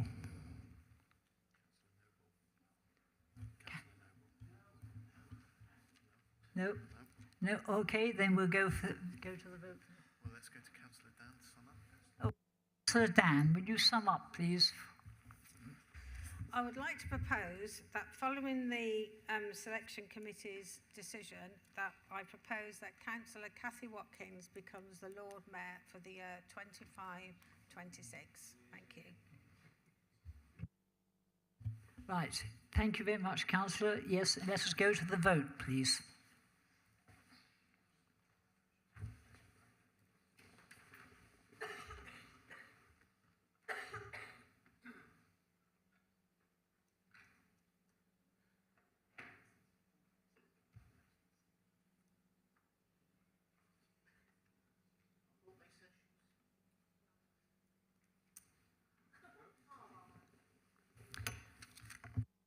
Right, the vote is carried.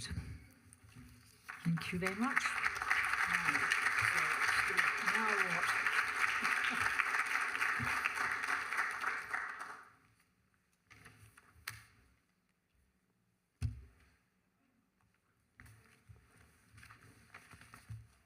Right, we are now moving on to item. What's the matter?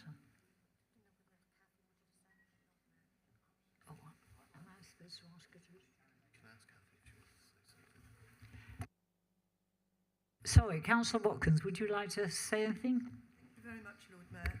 Thank you, Lord Mayor. Well, what do I say after all that? It's the honour of my life to be selected as your successor designate, Lord Mayor. This is a wonderful city. It's been my home and workplace for nearly 50 years. I'm looking forward to meeting people from various organisations and having the privilege of seeing firsthand the hard work of the amazing volunteers, as well as upholding the traditions and ceremonies of this city. I'll be ably supported by Alderman Dr. John Mahoney, who has agreed to be my consort for the year in office, as well as my proposed deputy, Councillor Chip Tofan, who unfortunately couldn't be here today, and all my colleagues in the Conservative group.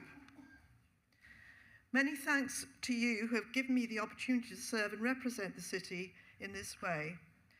I will do my very best to fulfil the trust that you have placed in me. Thank you.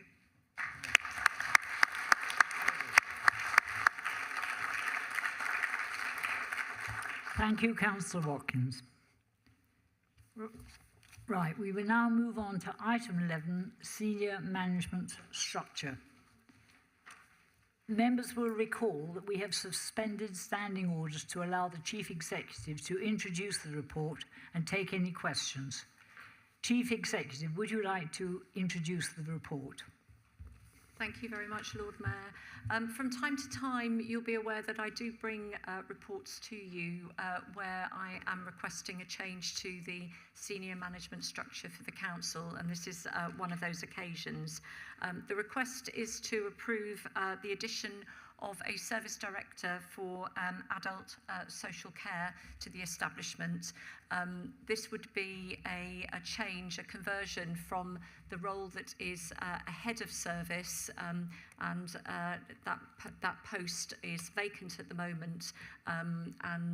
We have recruited, as you're aware, last August to the strategic director for adults, health and communities, and the cascade through the directorate has left us to identify that we really do feel that we need a chief officer as a service director for what is the largest budget within the council, £90 million.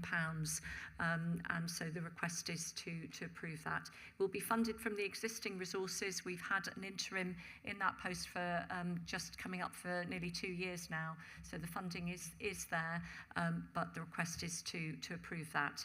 There's 2 other points to note on the report. report. The first one is to note the change of title from Head of Legal Services and Monitoring Officer for our Head of Legal Services and Monitoring Officer to Service Director for Legal Services. The post holder is already a Chief Officer under the structure, so that's why it's not a recommendation, direct recommendation for approval. And then thirdly, just to note the changes, the movement of some functions around the organisation. You'll be aware that Giles Perrott, our Assistant Chief Executive, left us and retired earlier in the year.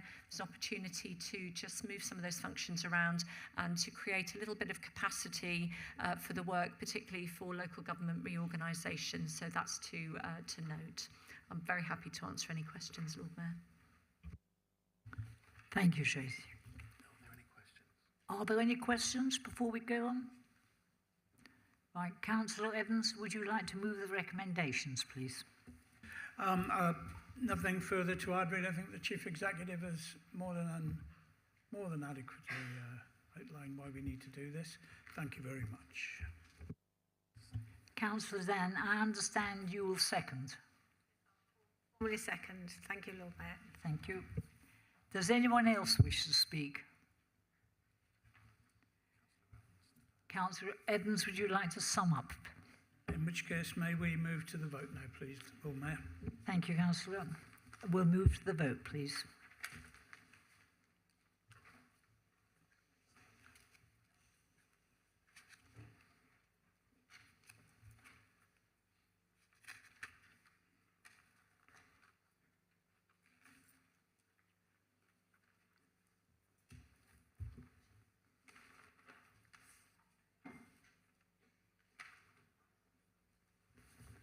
Thank you. That motion is carried.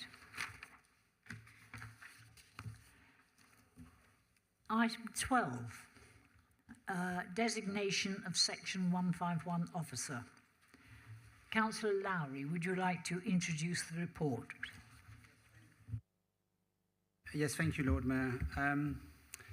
After many years of distinguished service, our current Director for Finance, David Norvey, is retiring at the end of March. He's tried to retire on 2 separate occasions, Lord Mayor, but we've grabbed hold of him and prevented him from doing so. And we're very grateful for his continued service. But we are getting to the stage where we do need to say formally goodbye to him, but I will come back to that later.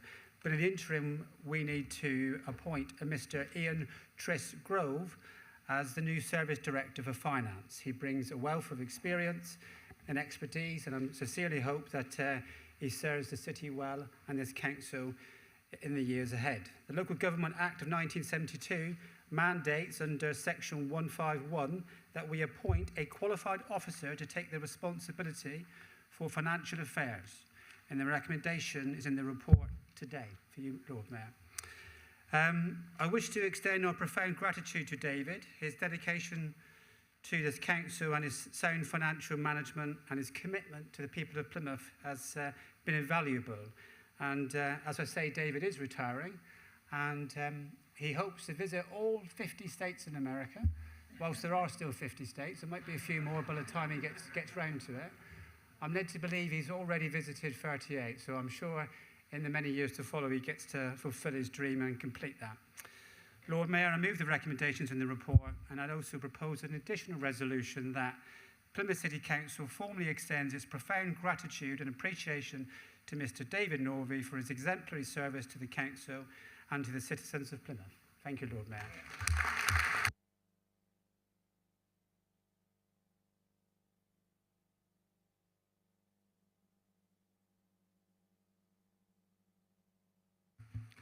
Councillor Evans, I understand you will second the report. I will indeed formally second that, Lord Mayor. Thank you very much.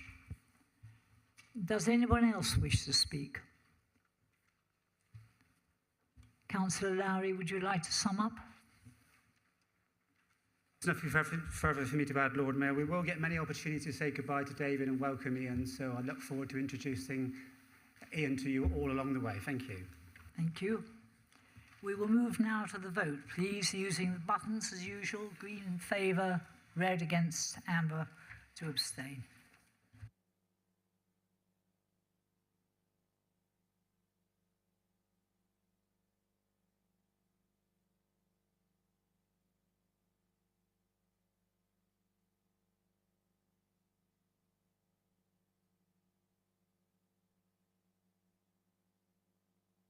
And the motion is carried. Thank you. Right, item 13. Item 13 is a motion on notice. We have one motion on notice today concerning end-of-life care. Councillor Beer, would you like to introduce the report? Thank you, Lord Mayor. I brought this motion on notice to full council today after considering its topic for several months and researching its findings. Whilst I accept that this motion will be thought-provoking and triggering for members, I really feel the time is right to start the discussion. Like I've stated, over many months, I've been meeting with CEOs at St Luke's, Derriford Hospital and our own public health lead. Palliative care is a journey for someone who is described as terminally ill and can be offered only disease control. It's palliative care that I wish to address first.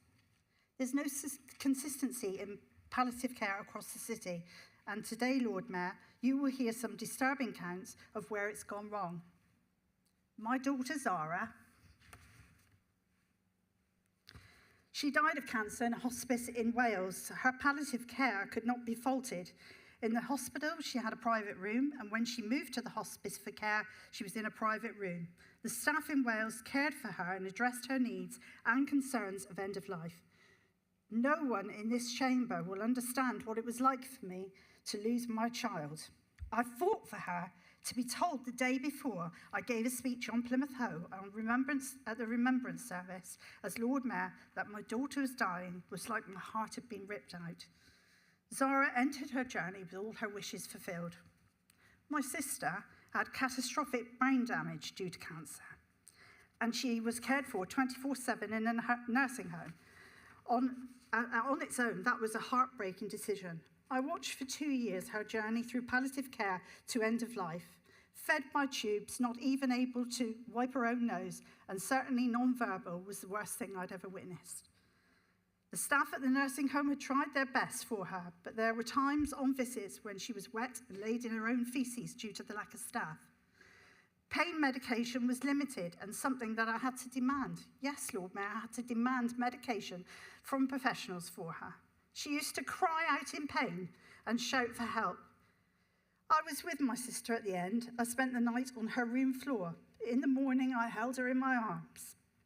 As I had promised her, she died in my arms, and that was my wish for it to happen that way and not hers. My sister's palliative care was very poor, and if I hadn't shouted and continuously complained, goodness knows what would have been the outcome. My brother was nursed at home in my care for 2 years. One of those years, I was the Lord Mayor, dealing with huge city issues like Keyham shootings and the murder of Bobby Ann. My brother was very demanding, and I had to juggle care with my role as a city councillor and being a sister. During this time, he became dependent on me, and if I had an engagement, I had to get cover for him. There was no help for me. It was me who ensured he was clean and looked after and had whatever he fancied to eat. He was warm and comfortable. He was later admitted to hospital, and whilst he was there, we discussed his end-of-life wishes.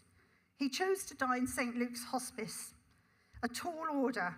He asked me to ensure that he was in a room on our own with my surviving daughter holding one hand and me on the other. Getting a bed in St Luke's is a difficult and impossible thing at times. I had to fight for this wish every day. Pestering staff, talking to doctors, I got my wish for him after dreadful standoffs. Not everyone has a Terry, Lord Mayor, to be their voice. There are people out there who don't have a voice, who are not strong and can't speak out because of illness or the effects of treatment. Facts, Lord Mayor, are that St Luke's could open up beds if they had the funding, but they don't. 80% of funding comes from charity donations and the rest from the NHS and other sources. They are now looking at reducing bed capacity due to the national insurance hike, and that will impact on the communities we serve. They could have 20 beds, but instead they will be looking to reduce that to 9 beds for the whole of Plymouth and the surrounding area. The hospital at Derriford has 6 end-of-life beds. The hospital, when it's full, has 900 beds. Some patients go from palliative care to end of life on a ward, and those around them have to witness this, and it's not dignified and very distressing. It's just not enough, although I do accept staff do try their best. Mount Gold has 4 end-of-life beds, but do families want loved ones to be moved to Mount Gold for end of life? This winter, those who are of pension age and in palliative care have had their winter fuel allowance pulled from under them. And I have witnessed the choices that some have made to heat or eat. A very sad state of affairs, Lord Mayor, which is why I think anyone in palliative care should receive a basic heating allowance. I will leave it there, Lord Mayor, for others to contribute. Thank you. Thank you, Councillor. Councillor Sally Nicholson, I understand you will second the report? Yes, please, Lord Mayor. Would you like to speak now or reserve your right? I'd like to speak now, please, Lord Mayor. Thank you.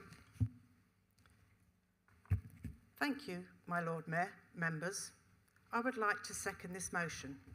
We are certain of one thing after we are born. That is, we are going to die. It's not knowing when, that is the question. Some of us will go really quickly, which is great for the person, but not for the loved ones and family. But hopefully most of us will die from old age and the body wearing out and failing. Others will very sadly die of a long-term illness.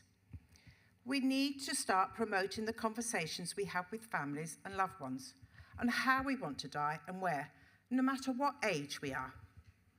We need to discuss other topics, such as the TEP form, the treatment escalation plan, the purpose of what the plan means, the DNR, do not resuscitate. Consider what it means to resuscitate after a certain age and the physical harm this can cause from broken ribs.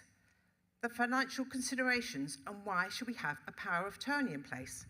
My Lord Mayor, I wonder how many of us here today have had this conversation with our nearest and dearest.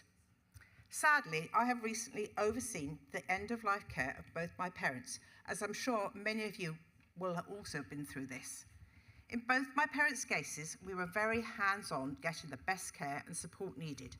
Both were different. My dad died at home with a butler, 3 chambermaids and a night nurse. That's the way we looked at it, with family and professional hair care support. We gave him a lovely ending. It was straight after COVID, so most of the care put in place by us was fortunately funded by the NHS. My mum was in a care home in Manor-Mead, and I can't thank the staff at Mayflower House, the palliative care district nursing team, and especially the out-of-hours district nursing team that cover the wide area throughout the night. I learned a lot from both my parents' end-of-life care, which leads me to second this motion. Not everyone's end-of-life or palliative care journey is as peaceful as my parents' cases. We are born into the NHS that look after our health and general finances, our treatment, until we get to old age, when specialised care is needed, but we are generally expected to fund it ourselves or ask St Luke's for help until we die. In the 2021 census tells us that over 40% of Plymouth's population will be classed as coming towards the end of their lives in the next 30 years. While the Health and Adult Social Care Overview and Scrutiny has worked hard on reviewing palliative care and the end-of-life care in our city, more needs to be done to keep up with our ageing population and to seek further funding to enable everyone to have a peaceful end-of-life package. Safeguarding should be made a priority. So often hear of families protecting their inheritance and not allowing the person's money, assets, to be used for the right care. We have been brought up not to make a fuss, so when it comes to asking the patient how they feel, the truth is not always told, and families often overrule the care package that the district nursing team may wish to put in place. My experience of the just-in-case medication. These are the medicines that may be required at the final stages of our death, and the last few days has been a real eye-opener. When my brother phoned me to say Mum was in pain, and I can hear that end-of-life scream in the background, it's the sound that stays with me, having heard it in the hospital with end-of-life patients. I asked him to video it. Why, you may ask?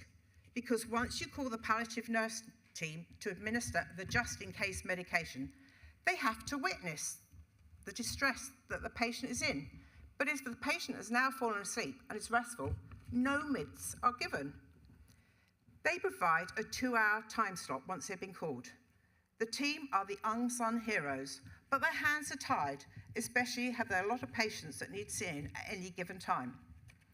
3 lots of just-in-case medication should be administered in a 24-hour period before they can put the syringe driver in to deliver the medication. Thus, if the patient doesn't have someone to oversee their care, the suffering may go unnoticed. We must remember that patients' hearing and the senses are the last to go. We all deserve a peaceful, pain-free, stress-free end-of-life care package, regardless of who we are or where we live. This motion seeks to review the arrangements in Plymouth to provide sport and education to our communities in order to achieve this moving forward. I hope you'll be able to support this motion. Thank you, Lord Mayor and Council. Thank you, Councillor. Does anyone else wish to speak? Councillor Tippett. Thank you very much, my Lord Mayor. I am so proud to have be employed by St Luke's Hospice for the past 18 months. And I'm very, very sad that my fixed-term contract in the People Services team finishes on Thursday. However, that will not stop me from using my voice to champion the fantastic end-of-life care that St Luke's provides our residents. Care that was recently once again rated outstanding by the CQC. St Luke's Hospice only delivers 7% of the care they provide at the inpatient unit in Turnchapel.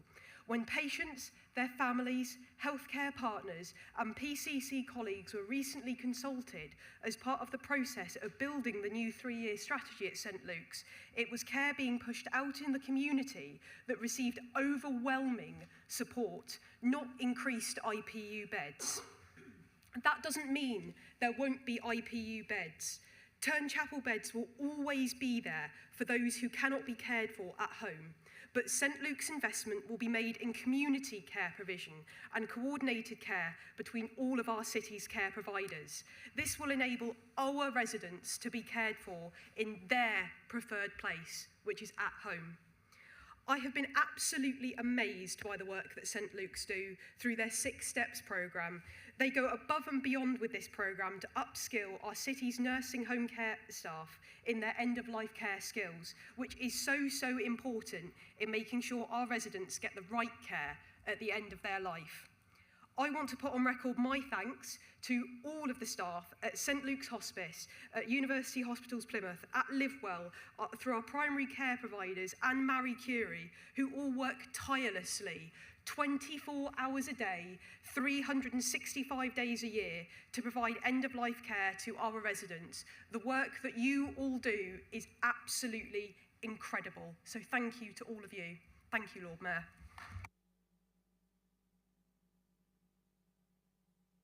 Thank you, Councillor.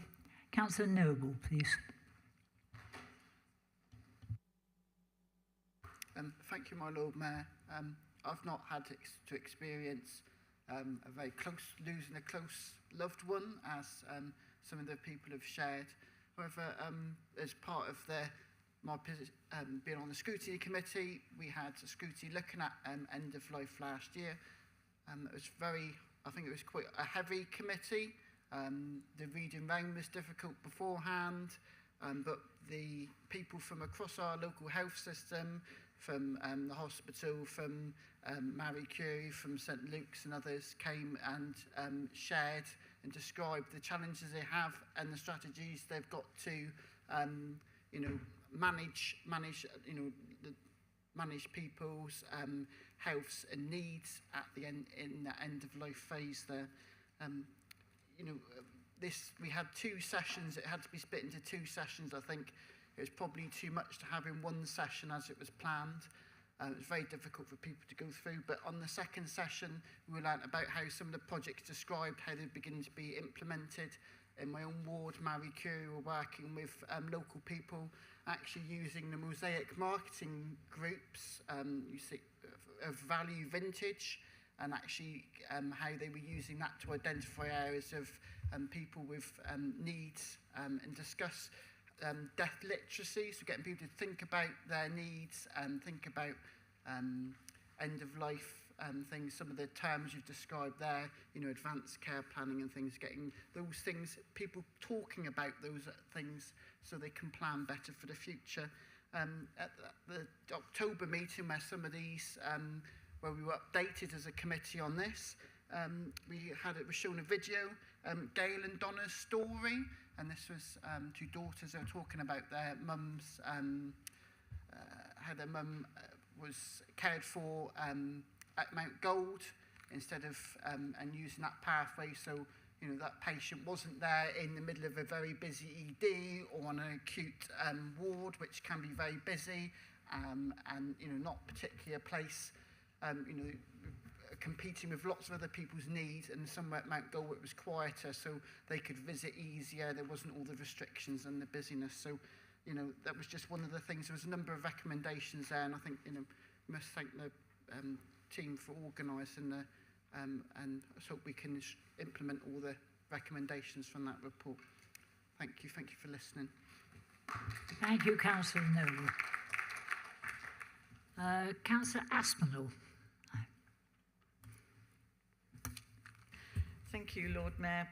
This is clearly an emotive and complex area. I therefore propose that this is referred back to scrutiny. Thank you, Lord Mayor. Right, do I have a seconder for that? Councillor Pemberley, thank you. Through you, Lord Mayor, so there's a motion to refer to scrutiny, which stands seconded. We need to move to the vote. The proposer will not have the opportunity to sum up.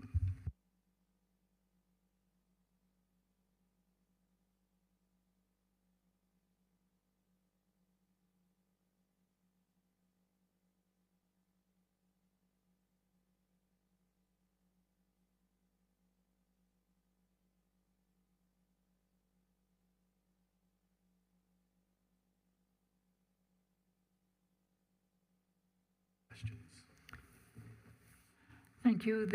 That motion is now carried, and we move on to councillor questions. Thank you very much. Just on a point of order, just in terms of procedure, given the fact that it's now gone to scrutiny, can we have an assurance that when it goes to scrutiny, the proposer and seconder will be duly notified in good time to be able to attend scrutiny panel?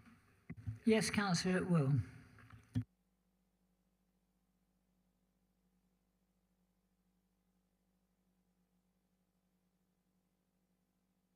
We will now move to item 14, questions by councillors. Can I invite members to ask any questions of the leader, cabinet members or committee chairs? Please indicate how you would like to speak by raising your hand and I will call you. There's up to 45 minutes for this question and answer session. Councillor Freeman. Freeman.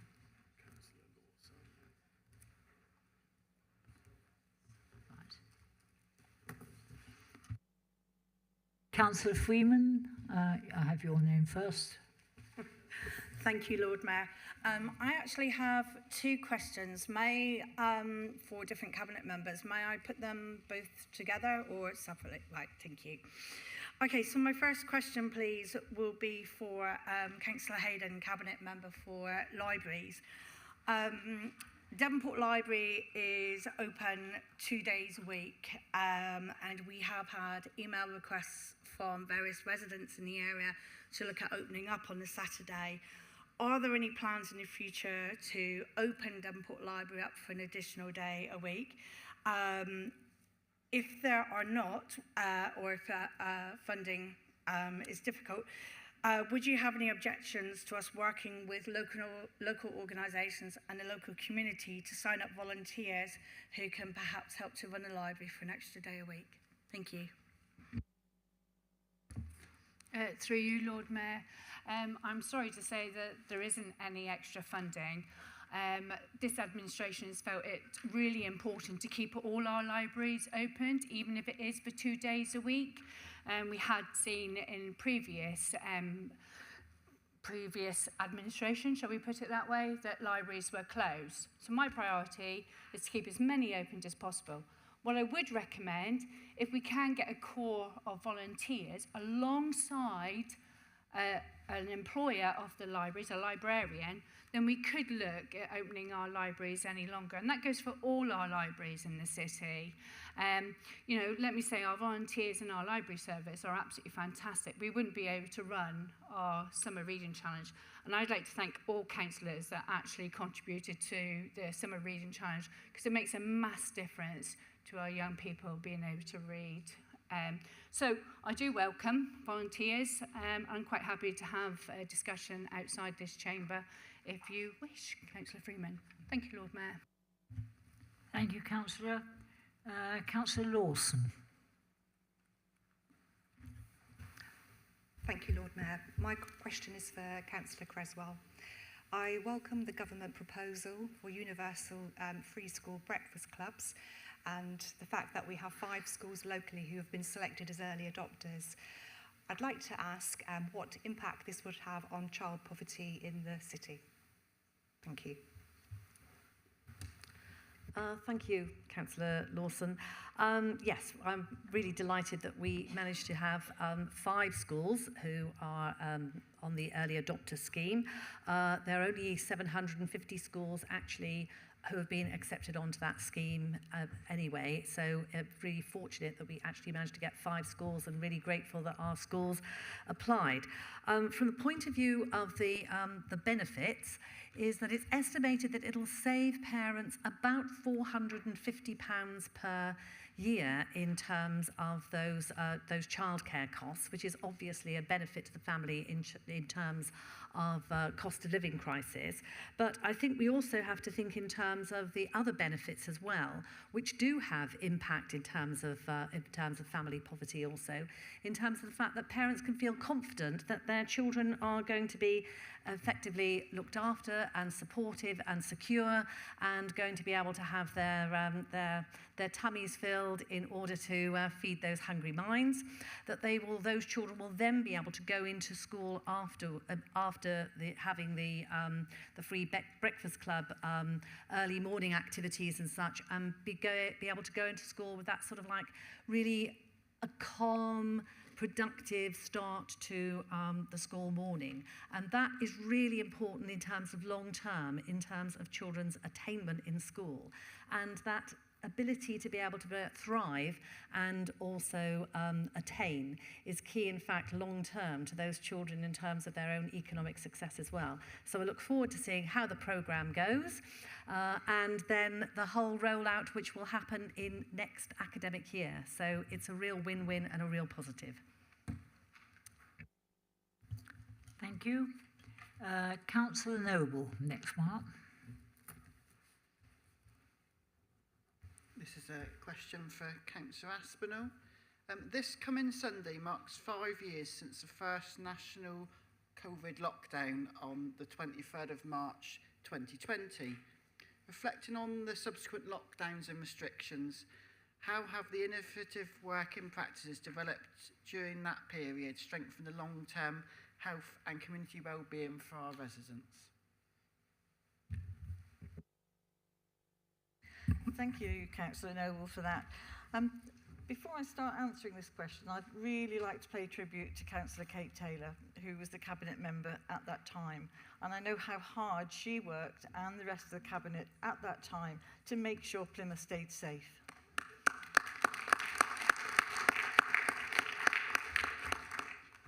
We now know that that community spirit has carried on. And if we think about the wellbeing hubs and the local neighbourhood groups, they still carry on. If we think from public health point of view, there was a huge amount of work done to keep Plymouth safe. And that's carried on if we think about the vaccination programmes, etc. We think about how district nurses, how health visitors all had to adapt, and that adaptation carries on, and we are making sure that Plymouth stays safe. It wasn't an easy time. I'm sure, Lord Mayor, you remember us all trying to get round and learn on Microsoft Teams how to have meetings. And I think that's also something else that's kept us in touch with friends, family, it's become much, much easier to use the internet. So whilst I wouldn't say that's a health benefit, it is something that we've all taken on board, even those Luddites like me who didn't particularly like using it. So we need to carry on. We need to keep those groundings that were put in place then, and we need to work on them. And I'm certainly sure that between the Health and Wellbeing Board and Health Scrutiny, we will be making sure that we keep those benefits and improve on them.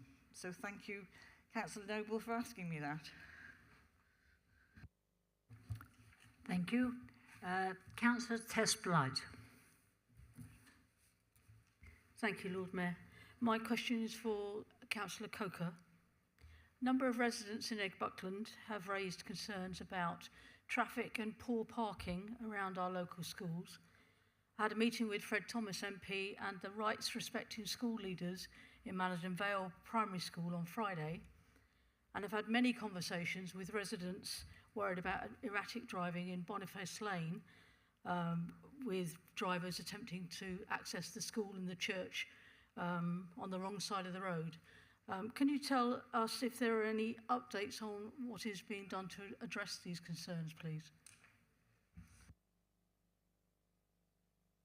Thank you for that question. Actually, I was reading about this only this morning. So there was consultation regarding a traffic regulation order for the Charfield Drive at the junction with Church Hill for double yellow lines, which will be going in imminently, and the team have got that programmed in, so that's listening. I also believe that after some consultation between the ward councillor and local residents with St Boniface School, that they are going to look at the entrance and exit from the school. And I know my road safety team have also been involved, and I'm sure that will help. But my walking and cycling champion, Councillor Stevens, is more than happy to help out should you need further assistance. Thank you. Chris Wood, please. Thank you, my Lord Mayor, and thank you, Councillor Bright, for raising that. Question to Mark Coker. As you know, I'm campaigning for the installation of pedestrian crossing points outside of Malvern Vale Primary School and St Edward's Primary School, be these a pedestrian refuge, island, zebra crossing or other. These are essential to increase the safety of local school children. I'm grateful for the meeting with officers back in October and for separate work on the school crossing patrol. However, would you please ask officers to provide you and I, other ward members and our local schools with an update on progress, please? Thank you, Councillor Wood. I do know because you copy into me every bit of your casework, and I'm so grateful for that. But the answer is yes.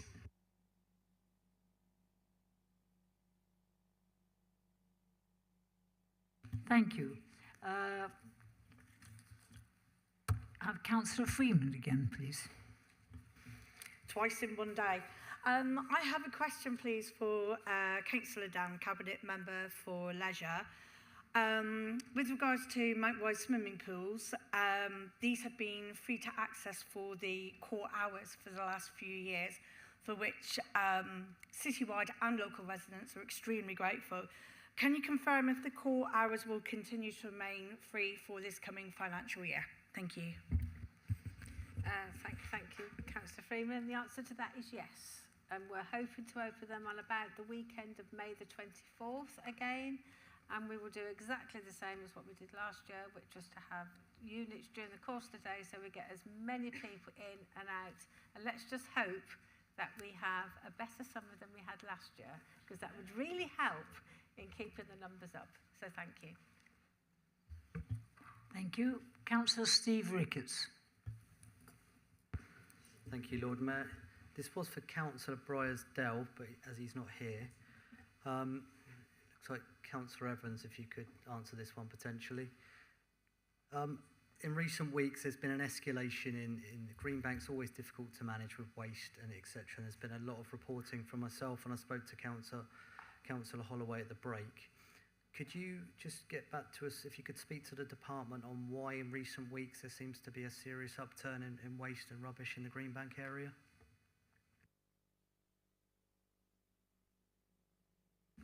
I'm not really sure we would know why there's an upturn. I mean, I'll certainly find out if there's been a reduction in service from the council in that area. Should be very surprising. But if you were to send me an email about that and identifying particular hotspots that you've got, then I'll do my best to get you an answer. Supplementary.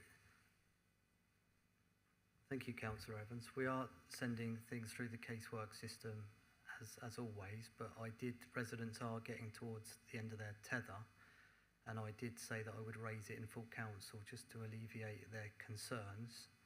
It may well be there's a lot of roadworks at the moment in the Greenbank area. That may be an issue that's occurring with their operational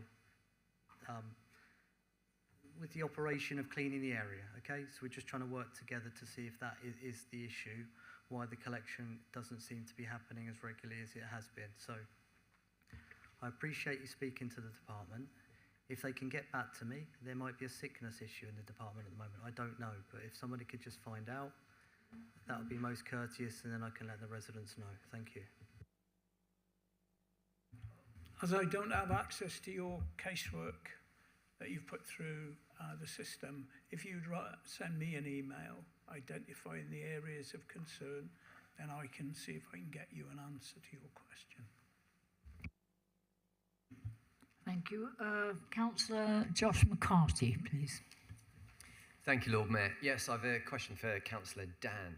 Councillor Dan, we've heard you wax lyrical, and rightly so, might I add, about Folkestone Park, but could I ask you what's next for Plymouth and sport? Thank you. Well, I think from a Folkestone Park perspective, hopefully the whole site will be open within the next 18 months. And this is exciting because it is the biggest investment we've had in sport since we opened the Life Centre. So to have an elite pathway for everybody, from our footballers, both male and female, which is amazing because female football is one of the biggest growing sports in the city, is going to be fantastic. But it's not just on the one site. So Folkestone Park now becomes part of 12 health and wellbeing networks, which means that they will share good practice with the other ones going right across the city. When I took on this portfolio, I was really keen to make sure that health and wellbeing is accessible for everyone. So having these health and wellbeing hubs next to sporting facilities is really important. And thank you, Councillor Freeman, because I mean, we've also got, of course, the opening of Mount Wise and Tyneside later on in the summer. But I think I would also like to talk a little bit about PAL, because Plymouth Active Leisure, I know I heard that the box has got 1 million visitors. Well, the Leisure Centre gets 1.5 million visitors a year across the Life Centre, Plympton Pool, Mount Wise and Tyneside. So it really is a massive tourist attraction, as well as 52,000 local residents using it. So there is a lot happening there. But it's not just that. In April, we're having a small sport and leisure conference because Plymouth has been identified as a Sport England place, which means we're going to get more money coming in from Sport England. And that's really important because we've been working with Sport England for the last couple of years. So to get this recognition just shows what we're doing. We're also refreshing our football pitch strategy, and I'm going to be meeting with the chair of Devon FA. So there's quite a lot now going on, not just on the active health agenda, but also on the far-reaching sport agenda across the city. So thank you. Thank you. Councillor Will Noble, have you got another one? Thank you, Lord Mayor. This one, I think, is for Crispin Murphy. During COVID, there was a need for people to work in ways they hadn't for a long time. Did this lead to any new ways of working? Thank you, and through you, Lord Mayor. I think one of the things COVID did was made a real difference to the way people thought about other people living in their communities. You might remember we launched the Plymouth Good Neighbours scheme, Lord Mayor, and had about 800 volunteers across the city doing all sorts of practical things like collecting food and prescriptions and ringing people up if they were lonely and all sorts of other things. That scheme still exists, so if people are out there and want to do some volunteering, contact us, because we do have opportunities for people to get involved in that very basic level of support for people in communities. But that led to a whole load of other stuff, because at the end of COVID, not all of those volunteers wanted to carry on volunteering in that way. And our volunteering programs, whether that be event volunteers or across the rest of the council, are benefiting from some of the volunteers we worked with through that COVID period. In fact, we now have a very coordinated approach as a council to engaging volunteers, something we didn't have before COVID. And we now facilitate the Volunteer Managers Forum citywide in support of volunteering across the whole city. So major changes because of the bits we did and the volunteering we led. Our emergency food programme has developed, and actually more excitingly is sustainable food through food co-ops and social supermarkets is becoming embedded in communities across the city. Community engagement was also really key, and after COVID we were able to justify why we needed community builders to take an asset-based community development approach that was trauma-informed using appreciative inquiry, and that has led to the development of some family hubs where we don't have buildings or didn't have that sort of work before. And the collective that's developed in Stonehouse is a really good example of that. So lots has gone on as a result, Lord Mayor. Thank you, Councillor. Councillor Evans. Beg your pardon. Right, a supplementary, Councillor Noble. So did this have any impact on our work with the business community? Thank you. And obviously, I spotted Councillor Noble get to his feet there.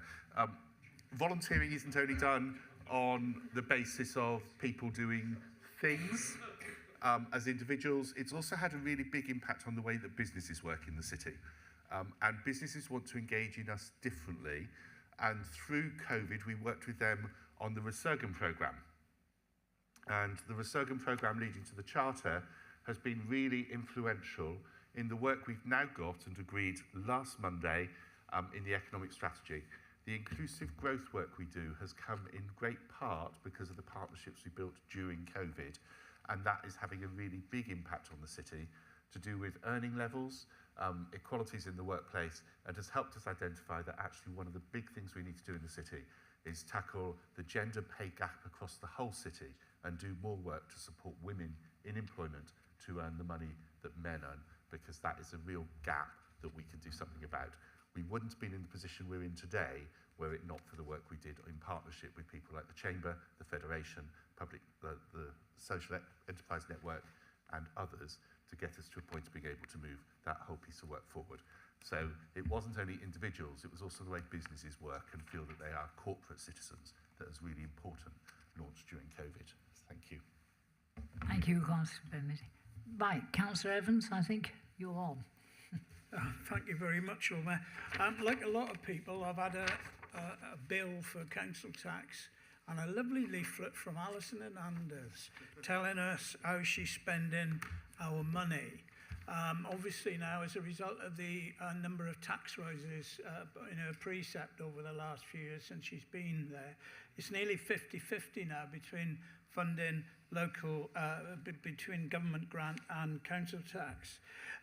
Can I ask Councillor Hayden, a third of antisocial behaviour and lots of crime, third of crime and lots of antisocial behaviour in Devon and Cornwall happens in Plymouth. But according to this leaflet, just 10% of hotspot patrol hours are allocated to Plymouth. Also, of 1,200 antisocial behaviour incidents, just 1/6 were attended by police officers in Plymouth.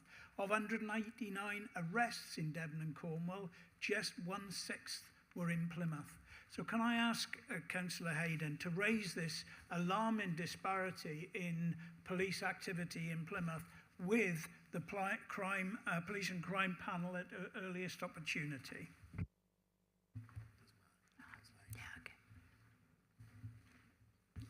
Through you, Lord Mayor, I certainly am more than happy to raise this at the next Police and Crime panel.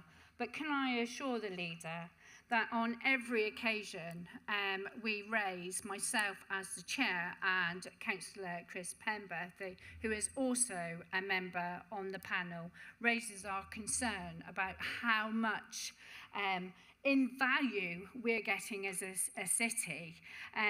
You've already noted something, so I probably don't need to remind everybody. But what I would say is in Alison Hernandez's Police and Crime panel, beautiful, beautiful booklet. I'd say the quality is absolutely gorgeous. I wish as Plymouth City Council, maybe we could afford to do that, but then we're not prepared to put up our money. But, you know, through her Police and Crime plan, she, you know, one of her priorities, improving police service. Well, I would say the people of Plymouth, or you're seeing once again from this commissioner, is more and more hike rise. This has been going on since she was elected in 2016. Every year she puts it up, but Plymouth is seeing a bad core, to be honest with you. But just to reassure the leader, yes, we will carry on fighting for Plymouth and to make Plymouth a safer city. Thank you. You supplementary on thing? Yeah. Yep. Thank you very much, Lord Mayor. I'm delighted to hear that both Councillor Hayden and Councillor Penberthy are speaking up for Plymouth at the Police and Crime panel. But I would like you to shout a bit louder at these meetings. Just 33 arrests in Plymouth. It's a pitifully low number, I think you'd agree. And just 15 public space protection orders enforced. I think this is incredibly poor value for money. And I think that if you could raise this at the earliest opportunity on behalf of Plymouth taxpayers, who I believe are not getting value from the Police and Crime Commissioner.